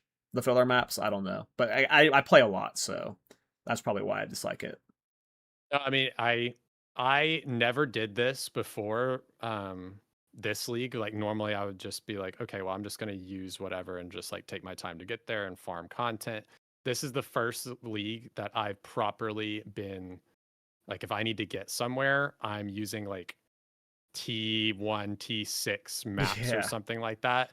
And I'm taking tablets out. I'm not even like, sometimes I don't even alch them. I just throw them in because I actually don't want stuff to spawn. When I was first like pathing towards my quest stuff, to actually get the quest lines going, I don't know about you, I was dropping just like a shitload of temple tablets, just like an absolute plethora of them. And so I was just taking temple tablets. I was 6-modding my maps. I was taking any of them that gave me increased XP or increased monster effectiveness and just loading those up and just pathing to get to my stuff so I could level quicker. But I will find myself all the time going, okay, like I've not even finished my Atlas tree yet. I still have like 2 more times to kill Arbiter of Divinity. I'm like, okay, so there's a matriarch hall over there, and I will count. I'm like, okay, so if I go this way, it's 7 pathing maps, or if I go this way, I can actually cut one out and it's 6 maps. But I'm also having to path around, like, I will not play a Sun Temple ever. I won't do it. And so I will play extra maps to not have to run that layout. And it's just, but it's hard because everywhere I want to go is like 10 maps. So I'm like, do I play juiced content and actually farm while I'm on my way to this thing? Because if so, that's going to be my entire gaming session for the evening. You know what I mean? By the time I get to the thing I wanted to do, Exactly. I've spent 2 hours playing juiced T16s, trying to get there, or I can just path with T1 maps, and it just doesn't feel good. I don't know how to solve it other than I really think that the density could just actually be decreased by like 50%. I think seriously, if they made grand projects baseline, that would just make it feel so much better. Like you can even reduce the amount of towers that are visible. Sure, just make it to where when you clear a tower, and maybe make it to where it has to be a 6 mod tower. I don't care, but being able to choose your maps, because PoE 1 doesn't have that issue. Like clearly you have to do every map once to get your Atlas passes, but after that, if I want to farm Strand 1,000 times in a row, you know what I get to do? I get to farm Strand 1,000 times in a row, and you don't have that. You don't have that choice at all in this game at all. And there's no way to solve that, period. Like, I don't think there's ever going to be a world where you can click on a location and it'll always bring you to your favorite map, Confluence or whatever map it is, right? But give us a little bit more agency. Don't force me to do, if I have to do some bad maps, make me do the bad maps that I don't want to do where I want to do them. So if I'm doing a bad map, I should be doing it under the 200% daily at least. But if I'm having to do 7 maps I don't want to do to get to the destination, right? Like, that's the problem. And there's no, like, I don't think there's ever going to be a world where, like, I'm not an Infinite Atlas hater. I love the Infinite Atlas. I think it can work. I want to see them push it. I think with this patch specifically, it is awesome. I love the directional choices of, like, the south is the expedition and, like, all of these, like, landmark stuff. I think it's great. I just think you can't do 10 maps in a row that you don't want to do. That's just not fun. Yeah, especially I think the problem really came to a head for me when I was like starting to really farm ritual, and I go to place my like Rite of the Nameless stuff, and I'm looking at the maps and I'm like, well fuck, I don't want to fight that boss. Well fuck, I don't want to fight that boss in the circle either. And I'm like, Yeah. do That's one thing you gotta think about. do I want to fight like Wisp Lady or Monkey in my circle? Neither, but I have no choice because all of these layouts are like bundled together. I'm not somebody who likes to farm the same layout over and over and over again in PoE 1 even. Like I like to do, like I have a few different ones that I like to kind of cycle same. between. But the fact that there's not much I can do besides like corrupting my Waystone and then switching my Atlas Master to Jado to for the try to random roll a location. which ends up every time I've done that, by the It's way, always has been worse. another shit layout. It's yeah. always worse. Yeah. So it's weird. We'll never get choice. We'll never get choice. I don't think that'll ever happen. You know how you have favored maps in PoE 1 where it like only drops like your, well, I guess that's not really a thing anymore, is it? You can it's just Waystones, but like we'll never get a system that was similar to favored maps to where it's like, I don't think that's going to be the case, at least. Maybe. Yeah, even I thought that the terraforming stuff would help with like Doriani. I don't know if you've messed with it at all. It doesn't change the map though. It just gives the map that locational tag, right? So like you're doing biome, assembly as a forest biome now, but it's still assembly. Like I like assembly, by the way, but I'm just giving an example. You know, I don't know. It could get solved eventually, but yeah, those are good points that you brought up for sure. Yeah, I just think that there's something to do. Again, we're great at pointing out problems, but we're not great at having the solutions. I think I've always disagreed with that, by the way, because all good developers listen to their community. Like I feel like I remember who said that. It was like a WoW dev or something. Like they said, like don't listen to what, like you have to listen to the problem, but don't listen to what they're saying. But the good players are like Palstron. If he says something, it's not going you can listen to him, right? Like I feel like you can listen to, like you don't want to listen to Reddit. That's where that message makes sense to me. Is you don't want to listen to Reddit, but you can listen to, your veteran players who put, hundreds of hours. Obviously, you have to ignore the blaster sentiment from them and stuff, right? But I think that you can often get solutions from players. specifically.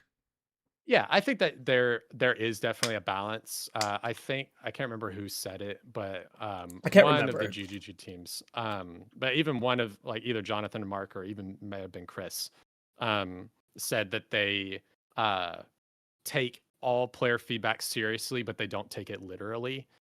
That's a good In way to that look at it. Yes. they recognize the problem that's being presented to them, but whatever, like they're looking in deeper to see like, oh, is it something that we just need to like buff this thing, or is it this like deep core issue that actually will solve two birds with one stone or something.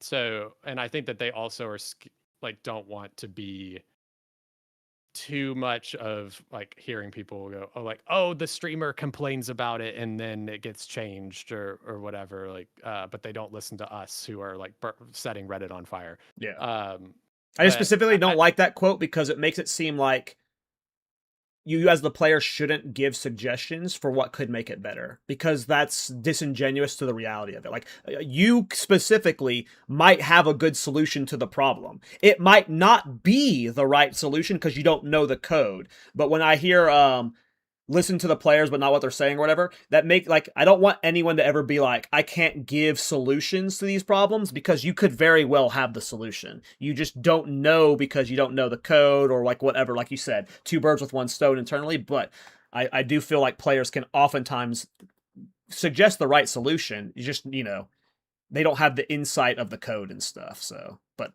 yeah. yeah, like the end goal, they're suggesting the right end goal, but they don't know, they don't understand the path to get there.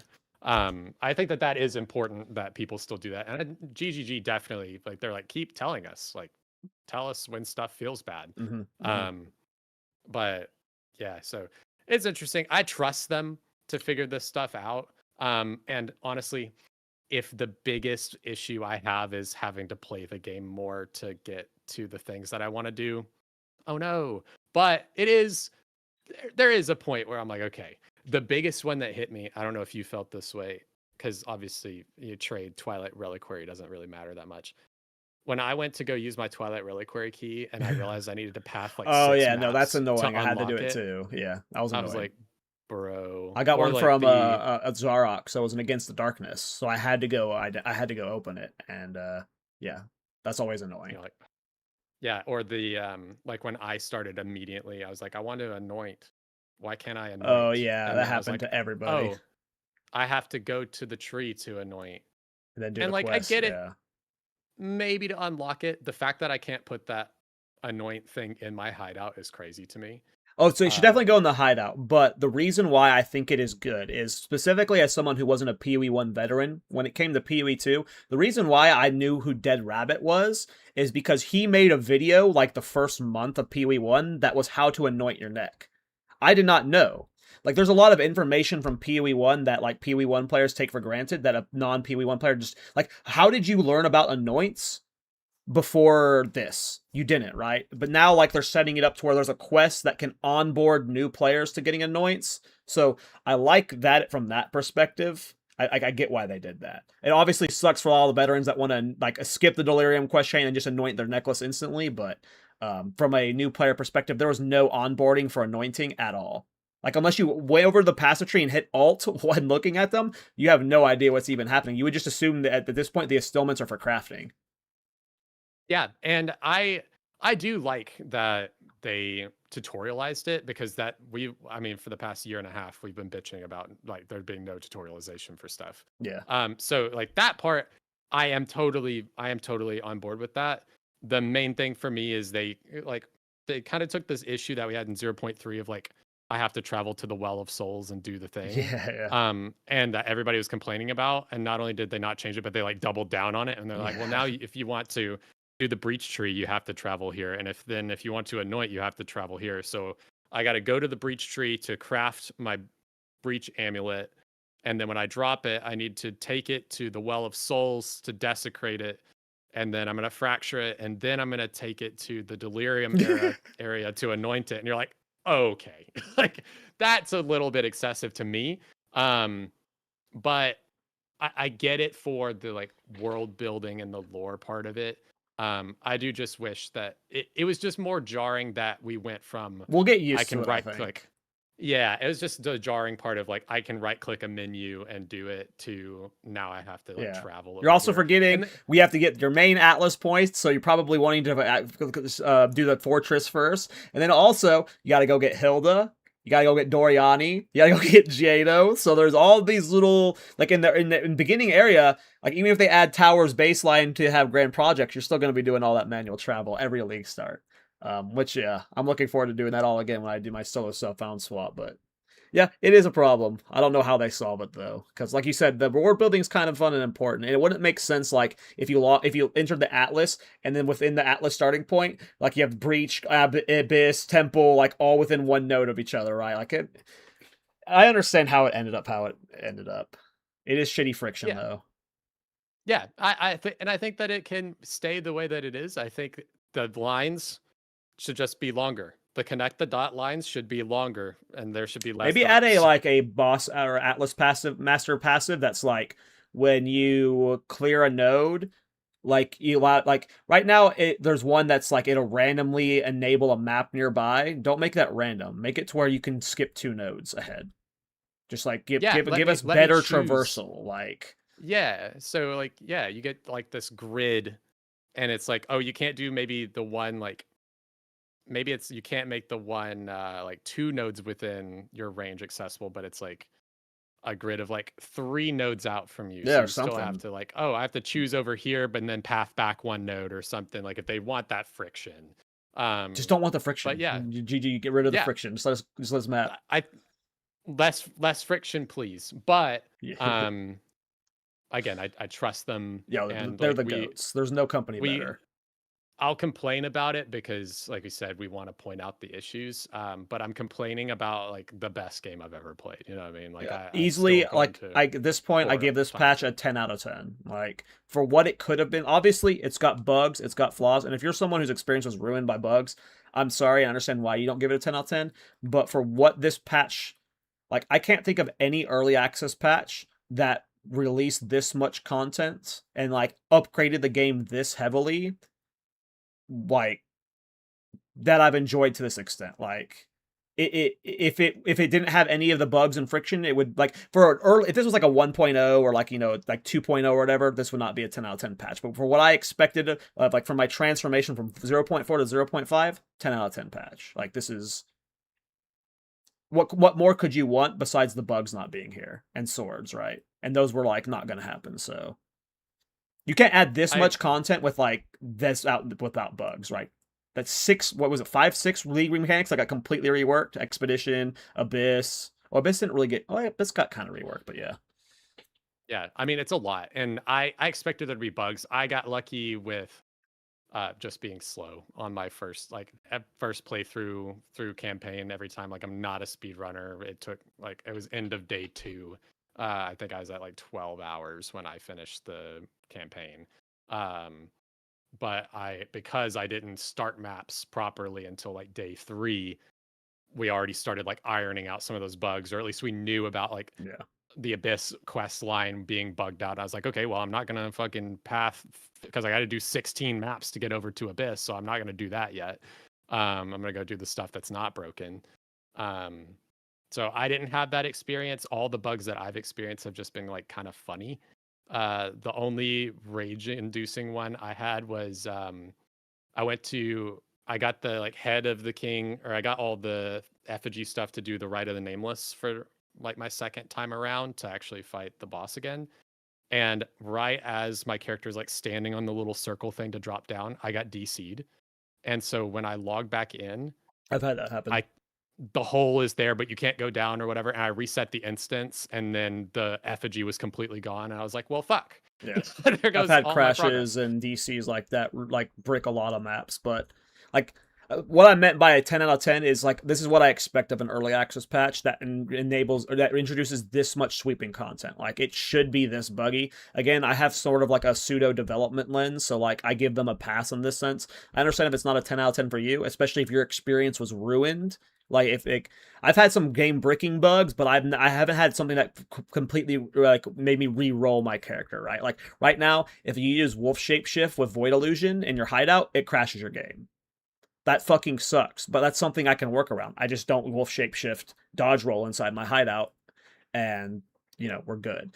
But yeah, it's just based off of what I'm enjoying. Like for I could if we didn't get any, what I mean by it's a 10 out of 10 patch compared to any other patches. I can if we got no resets, no balance changes, nothing for the next 6 months, I could play this patch till ExileCon with the swapping between this and Solo Self-Found, and that was not possible before. That was like we did Yeah, not have the game to support that. So like in terms of what it was and what it is now, 10 out of 10 upgrade. yeah, I 1,000% agree. I think the only thing for me that I would need is I do think in that scenario, the bugs would be like a bit of an issue. They're really I bad. think I think like I have a lot of sympathy for the people who like It just had their sucks, man. stuff like fully messed up. To me, like if I could change one thing about it is I would delay how quickly we got like maybe some content changes and fixes on this patch, and like they should have doubled down and like really fixed all of these game breaking bugs as soon as possible, before even thinking about like adjusting like QOL stuff maybe. I wonder how, like, I But wonder what their work schedule is like going into these, like, that because it releases over the weekend, right? So are they taking like Monday, Tuesday, Wednesday off so they can work over the weekend? How many people are in the office over the weekend? That's where I always go to with this is like, why aren't we getting more bug fixes immediately? And is it like, are they working like on league launches 7 day weeks? Like how's the company structuring their work week around that? So part of me is just concerned that the reason why we don't get it a written like fast is because like how do you like if your job is Monday through Friday, how do you like be like, well, during league launches you're required to come in on Saturday and Sunday? Like not many companies operate that way. So I'm just really curious how they handle it from a procedural standpoint. I know that New Zealand is like super strict on their Yes, labor laws and very stuff. strict. From what and this might be like headcanon that I'm creating, but I feel like I've heard this before is that they or maybe it was this way in like PoE 1, that they had like a oh my god, we need to put the fires out team that would have maybe like Wednesday, Thursday off or something like that, and then they would work like Saturday into Sunday so That's that how I would there are assume it. people there to kind of like fix things. Because then in like the pod that they did with like Ziz, I know at one point they were talking about one issue. I don't remember which one it was, and Mark was like, "I'm pretty sure the person for that is back today." So I don't know if that person. I don't feel like they would be letting people necessarily like go on vacation around league Yeah. launch. So I feel like it's one of those things that maybe they were like the weekend team and they had to like get their comp day off or something like that. Yeah, that's why I always just Um, assume it's like why we don't get those changes faster is because yeah. Like it would yeah, be hard to do that here and then like you would have to force overtime on people, but then New Zealand has their laws. So I'm just really curious. I don't know. I think people underestimate how hard it is to make new content without bugs. Like in order for it to be truly bug tested, like for a patch of this side, it would have like taken another 6 months of QA internally. And then we wouldn't have gotten it for a year. So it's like I don't know what you can like I don't think there's a there's no game company out there that could have released this patch in the time frame that they made it in with less bugs. Like I don't think that's possible. So it's I don't just think so. like, do you want bugless content or do you want more frequent? Obviously, I don't think we're ever going to get a patch this crazy again. Maybe we do. I don't know. This is a crazy massive patch. It's GGG. They did a patch where they added 6 new acts. So who freaking knows? But I just don't see like even with the extra 2 months they had, right? It's still this buggy. So what if it was actually a 4 months league? It would have been way worse, right? So I don't I know I have a very biased perspective on it, but I always give them a benefit of a doubt when it comes to these bugs because what they're doing is I don't know how they do it. Like, how did you make this patch this big, this good? And it's like most live service games, I'm sure you've experienced this plenty, and people watching, when an early access live service game releases a patch, most of the time you can't even play it for the first 24 hours because it's just unplayable, right? So, and then yeah, it's just, I don't know. They're the goats, so I give them passes when maybe I shouldn't, but Well, I mean, I think there's a difference between like, people. I had this discussion a lot because I made a video about the like, my disappointment with the delays and the timeline stuff of like, the scope of like we're gonna do the dedicated timelines versus we need to do this big end game patch. I'm very happy with how it worked out in the end. And some people were saying that I was like a bit too negative on it. I was like, I'm not negative on like I understand why they did it. It's more of I want to hold them accountable to the things that they said. So if like, I want them to be a bit more reserved a little bit. I think Miso and I kind of agreed a bit on that when that whole topic was coming up.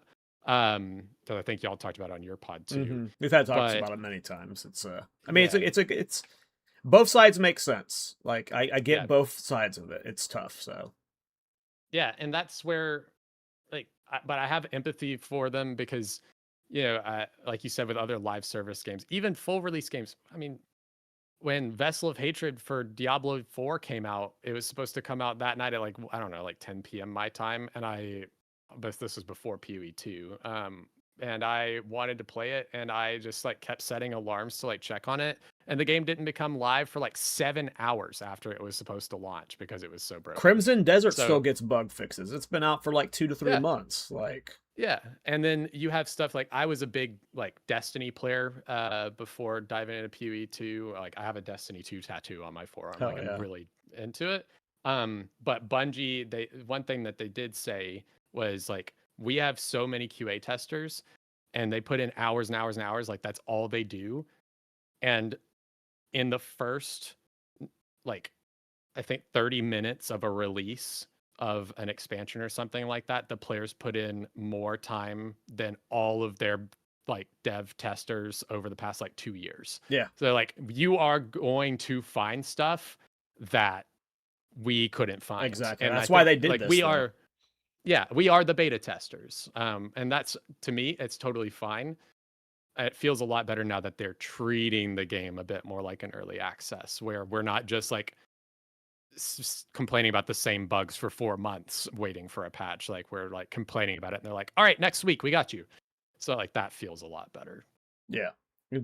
Being good at QA is also hard. Like finding people like QA, like there's multi talents to it. Like you have people who are good at finding certain types of interactions. You have people who are good at breaking the game. You have QA testers who are just like your normies that you want to get your casual experience for. Like QA is hard. I think the stat is like you want like 3 to 4 QA testers per developer. Like you need a lot of QA, and for a game like PoE 2, where you have probably infinite interactions, there is no functional world where you have QA who can test everything. Now it sucks. Like people in chat are talking about how their quest lines are bugged. Those are like the critical ones. That's like those are unacceptable, right? Like you don't want those kind of bugs, and those are the ones that have to get tackled ASAP. It sucks when they freaking happen. It sucks really bad.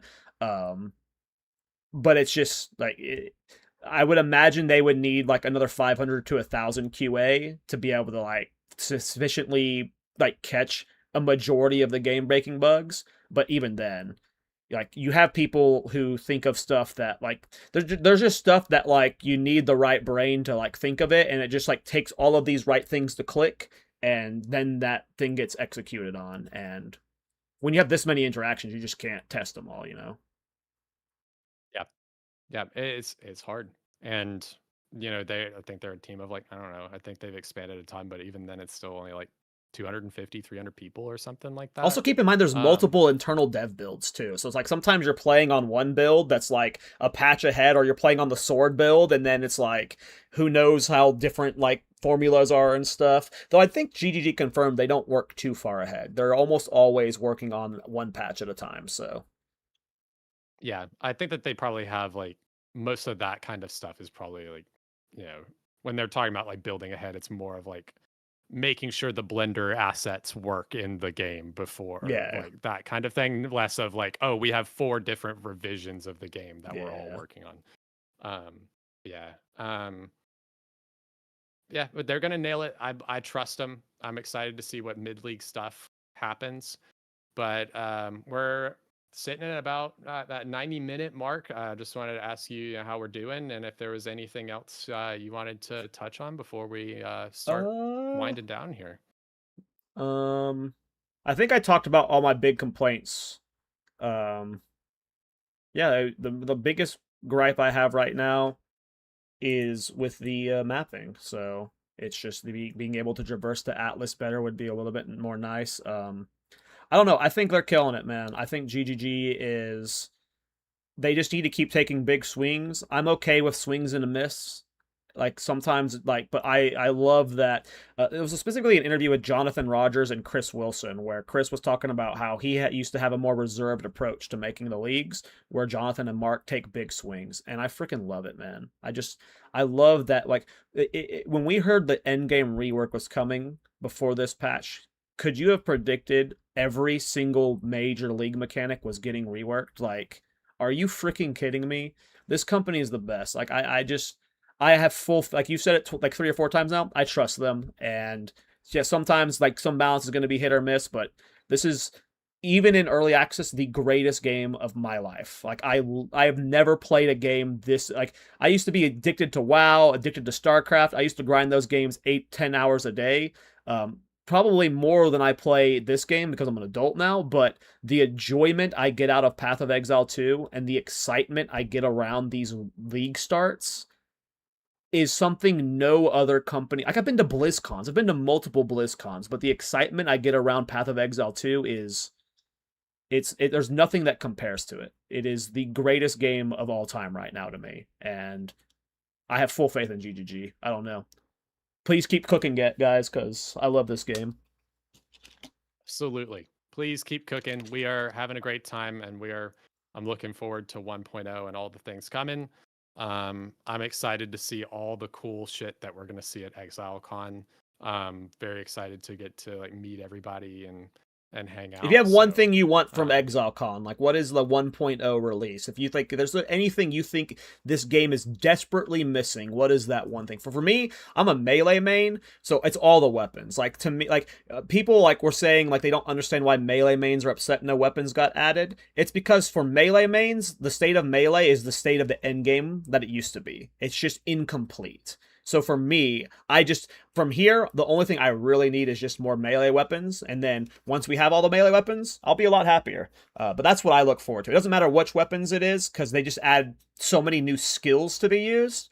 But for me, like, I really, like, I'm not super, like, the campaign's cool, but like Act 5 and 6, I'm hyped about it, but that's not what I'm most interested in. To me, the game just needs weapons. So I don't know what do you think is the thing that gets added the most from here that you're looking forward to?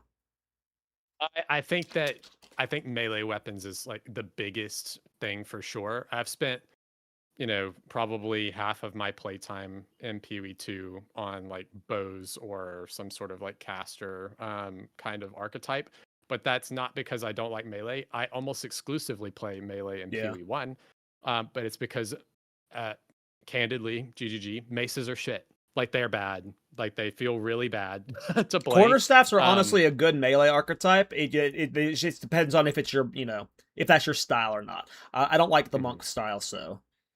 But yeah, quarterstaffs are solid. I even with like face breakers this league, I started leveling doing that, and then the moment that I could get my level 5 skill gem for my monk, I switched off of mace skills and switched to ice strike because I just don't like the built-in attack time, like all of the stuff. I get the archetype, totally fine with the archetype being there. And like talismans are fantastic. Oh yeah, talismans are good too. I always like to me, like for me, when I think about melee, like there's a feel to melee that's like you're hitting them with your weapon. And it's not that talismans aren't weapons, but to me I count or melee, but like they're just like a shapeshift. So like I always put them in their own little box. They are definitely like like all 3 talismans melee styles, Wyvern, Wolf, and Bear are all fantastic though, but that's why I always exclude them. Is when I want melee weapons, like I want to feel the sword slapping stuff. I want to feel I actually enjoy the feel of melee, and those weapons add a lot. I don't know why I don't get that feel from talismans as much. I don't know why. It's just a little bit It might, disconnected there for me. yeah, it might just be the fantasy thing of like It might just be that. being shapeshifted. Like it might just be that like you are not dude with big sword or Does the something, you know? fantasy matter to you? Because I know you were doing the Rat Lord stuff as your theme, but for me, fantasy and like the theme of my builds, they matter a lot. Like sometimes the theme matters more than anything else. Do you get caught up in that? I absolutely will intentionally make a build worse Hell yeah, dude. for Dude, I fucking thematic. yes, please, dude. Like my friend once told me I compromise the integrity of my builds because I like to make them fun. And that was like he meant it as an insult, but that was the best compliment he could have given me. Like fuck yeah, dude. I don't care about the performance. I want the theme to be what matters, and I'm glad you said that. That resonated very much with me. Yeah, I mean, if I wanted to play crazy good in 0.2, yeah, I had my lightning spear blood mage, but I also was doing my roly poly thorns build Oh because I yeah. was like, well, fuck it, dude. I just want to roll around And and your see what rat I can build. do. The rat build's a And cool my thing rat too. build, yeah. So I think that stuff's cool, but yeah, I think melee, um, just kind of finishing that out with like that side of the tree and stuff because I feel like the right side of the tree feels really strong. The caster side is like starting to really kind of ramp up and feel good now that they're adding a bunch of nodes up there. I think that we just need like swords. I think axes are a big deal. Like when we need like a marauder type thing. Um, but I think that they've taken a step in the right direction fixing the defenses. I don't know about how you feel about it. We'll Oh talk yeah. like very quickly about it, but like Ward, I know people were like memeing on it a bit. Ward feels pretty good. Like just even having a little bit of it. There's been multiple times that I hear the sound and I go, "Oh, I would have died just now if I didn't have that like 300 ward or whatever that I had that I can use my life flask and get my life back up to stop the one shots." That feels so much better. So I think it's just the weapons and things that need to be fleshed out. Yeah, I think defenses feel good. I've only played life stacking builds, so I don't know about others, but Ward feels pretty good so far. I feel like we've gotten a lot of new uniques and tools just in general to increase our defenses as well as patch, so that's really cool. Yeah, I agree though. Yeah. Yeah, sweet, dude. Um, well, that's pretty much all we have here, but I'd love to have us end off with you letting us know where we can find you, what content you're working on, if you got some stuff coming up soon, and then we will wrap up here. Yeah, you guys can find me weekly at the Path to Exile podcast over at Miso Shiro's channel, where weekly PoE2 podcasts where we try and get build maker guests on to just talk about builds and the meta of the game. We've kind of expanded beyond like being a build making podcast at this point, but yep, check us out weekly there. If you want to support me and my projects, I'm an indie game developer, so just check out my games. I'm working on one called Card Collection Simulator right now. It's an early access. Best way to support me is just check it out, give it a wish list. You don't even have to buy it. Wish list on Steam or like likes and comments on YouTube. You know, they help fuel the algorithm. But yeah, the best way to support me is just check out my games and yeah, I don't think anything crazy is coming. I mean, I'm working on the Void Illusion build. You can always expect crazy builds to come around for me, like one or two every week or so. I churn through builds like crazy. So yeah, you can just follow me on my YouTube or Twitch too. Fantastic, dude. All right. Thanks for having me, man. This Yeah. was an awesome podcast. Please keep up the work. I mean, like the reason why I started my podcast was because there was no consistent PoE2 podcast. Like I'm somebody who, when I have a hobby or an interest, I want to like consume it nonstop. I'm very hyper fixate with stuff like that, and there was no consistent PoE podcast. That's the reason why I started one. Because like I just wanted to watch people talk about PoE2 more, and I've been loving watching your podcast. Please don't quit on it. Keep. I know sometimes it's hard to be consistent, especially when you're getting guests. Like it's hard to wrangle guests sometimes, but please keep up this grind, man. I think you're doing a great job, and we just need more PoE podcasts. We need more people talking about this beautiful game. Yes, sir, dude. I appreciate what you've done. I feel the same way. I all the time was like, oh, when is the next? Like, when is a good pod gonna come out? And I had tried doing it, but it was a little like, and he's like every been a 4 bit more months, consistent, but it was just not yeah. enough. But then, yeah, when the Path to Exile started, I was like, oh, this is what I wanted. But I've had a great time, and the community's been super awesome. It meant a lot. The first episode, like one of the first comments was from you being like, "Oh shit, new podcast." I'm genuine. Like I love watching people talk about this game. Like I watch every podcast out there, and like Yeah, I genuinely was excited when I saw there's like another person to just enable people to talk about this game because it's fun. I don't know, it's cool, man. Yeah, that's awesome, dude. Well, we'll definitely we'll try and link up again. Yeah, I'm down to come back whenever. You want to have me back as a like a league guest, or like you want to have me back for the resets? Like I'm seriously down to talk about this game all the time. So don't be afraid to just ask me back if you want to yap. Sounds great, dude. All right, well, I will let you get back to your stream. I'll get back to some hardcore blasting, but appreciate you. And chat, just remember the most important thing: you cannot die if you just don't get hit. So just don't get hit. Otherwise, I'll see you on the beach. So have a great one.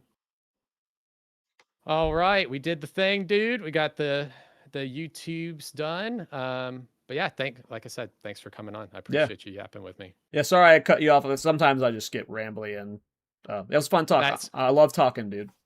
the With you about whole this game. point of this podcast is I wanted people to feel like they can just like yap, just yap. Like that's the whole point. So Well, keep it up, man. I seriously watch the podcast, so I hope you don't stop, and the audience will continue to grow. yes, sir. We're full steam ahead. Full steam ahead from here for 1.0. So Hell yeah. I'm ready to go. Have All a right, good one, I'll man. talk to Cheers, you. dude. See you, buddy. I'll talk to you later. See ya. All right. That was awesome. I like whatever media a lot. Yeah,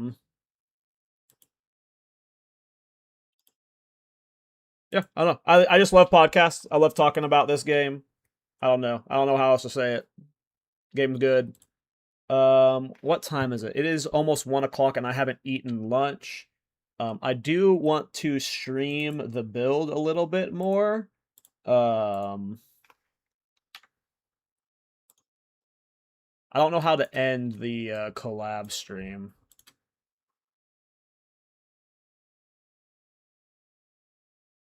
We're streaming together, though. Wait, I think I can figure it out. Oh, wait.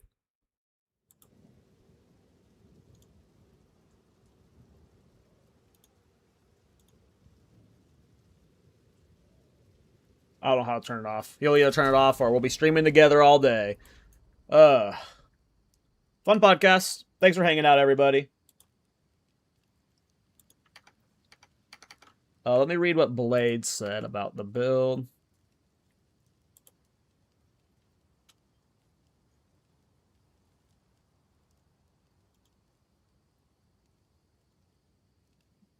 I mean, I don't dislike that ring right there.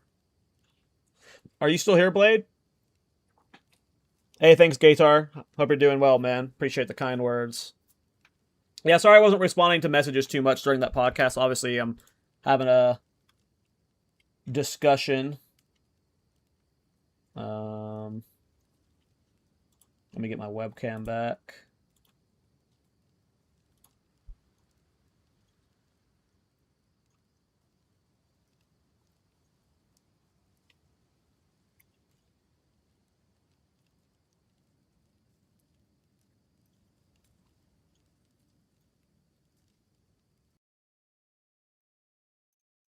Okay. Are we still doing a stream? Yeah, I'm probably gonna stream for a little bit. Probably not super long, but a little bit.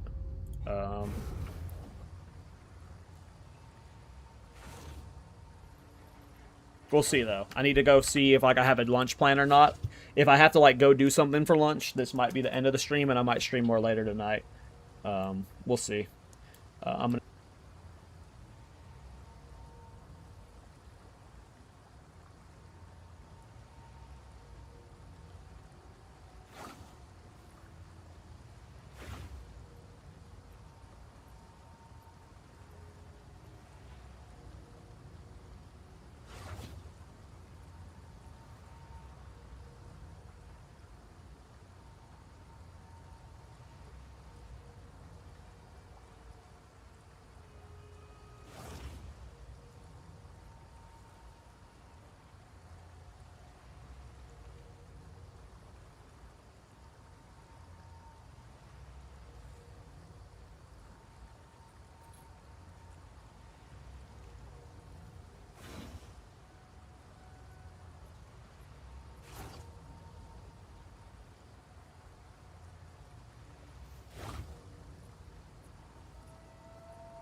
Shit, sorry.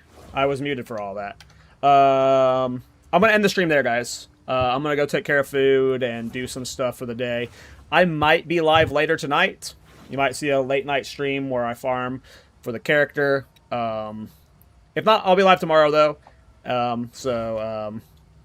Yeah. You're off the tactician again? Yeah, I got baited to a new build. We're trying a fun new build. But, yeah. I'll be live either later tonight or tomorrow, guys. But, thanks for hanging out. Cheers, dudes.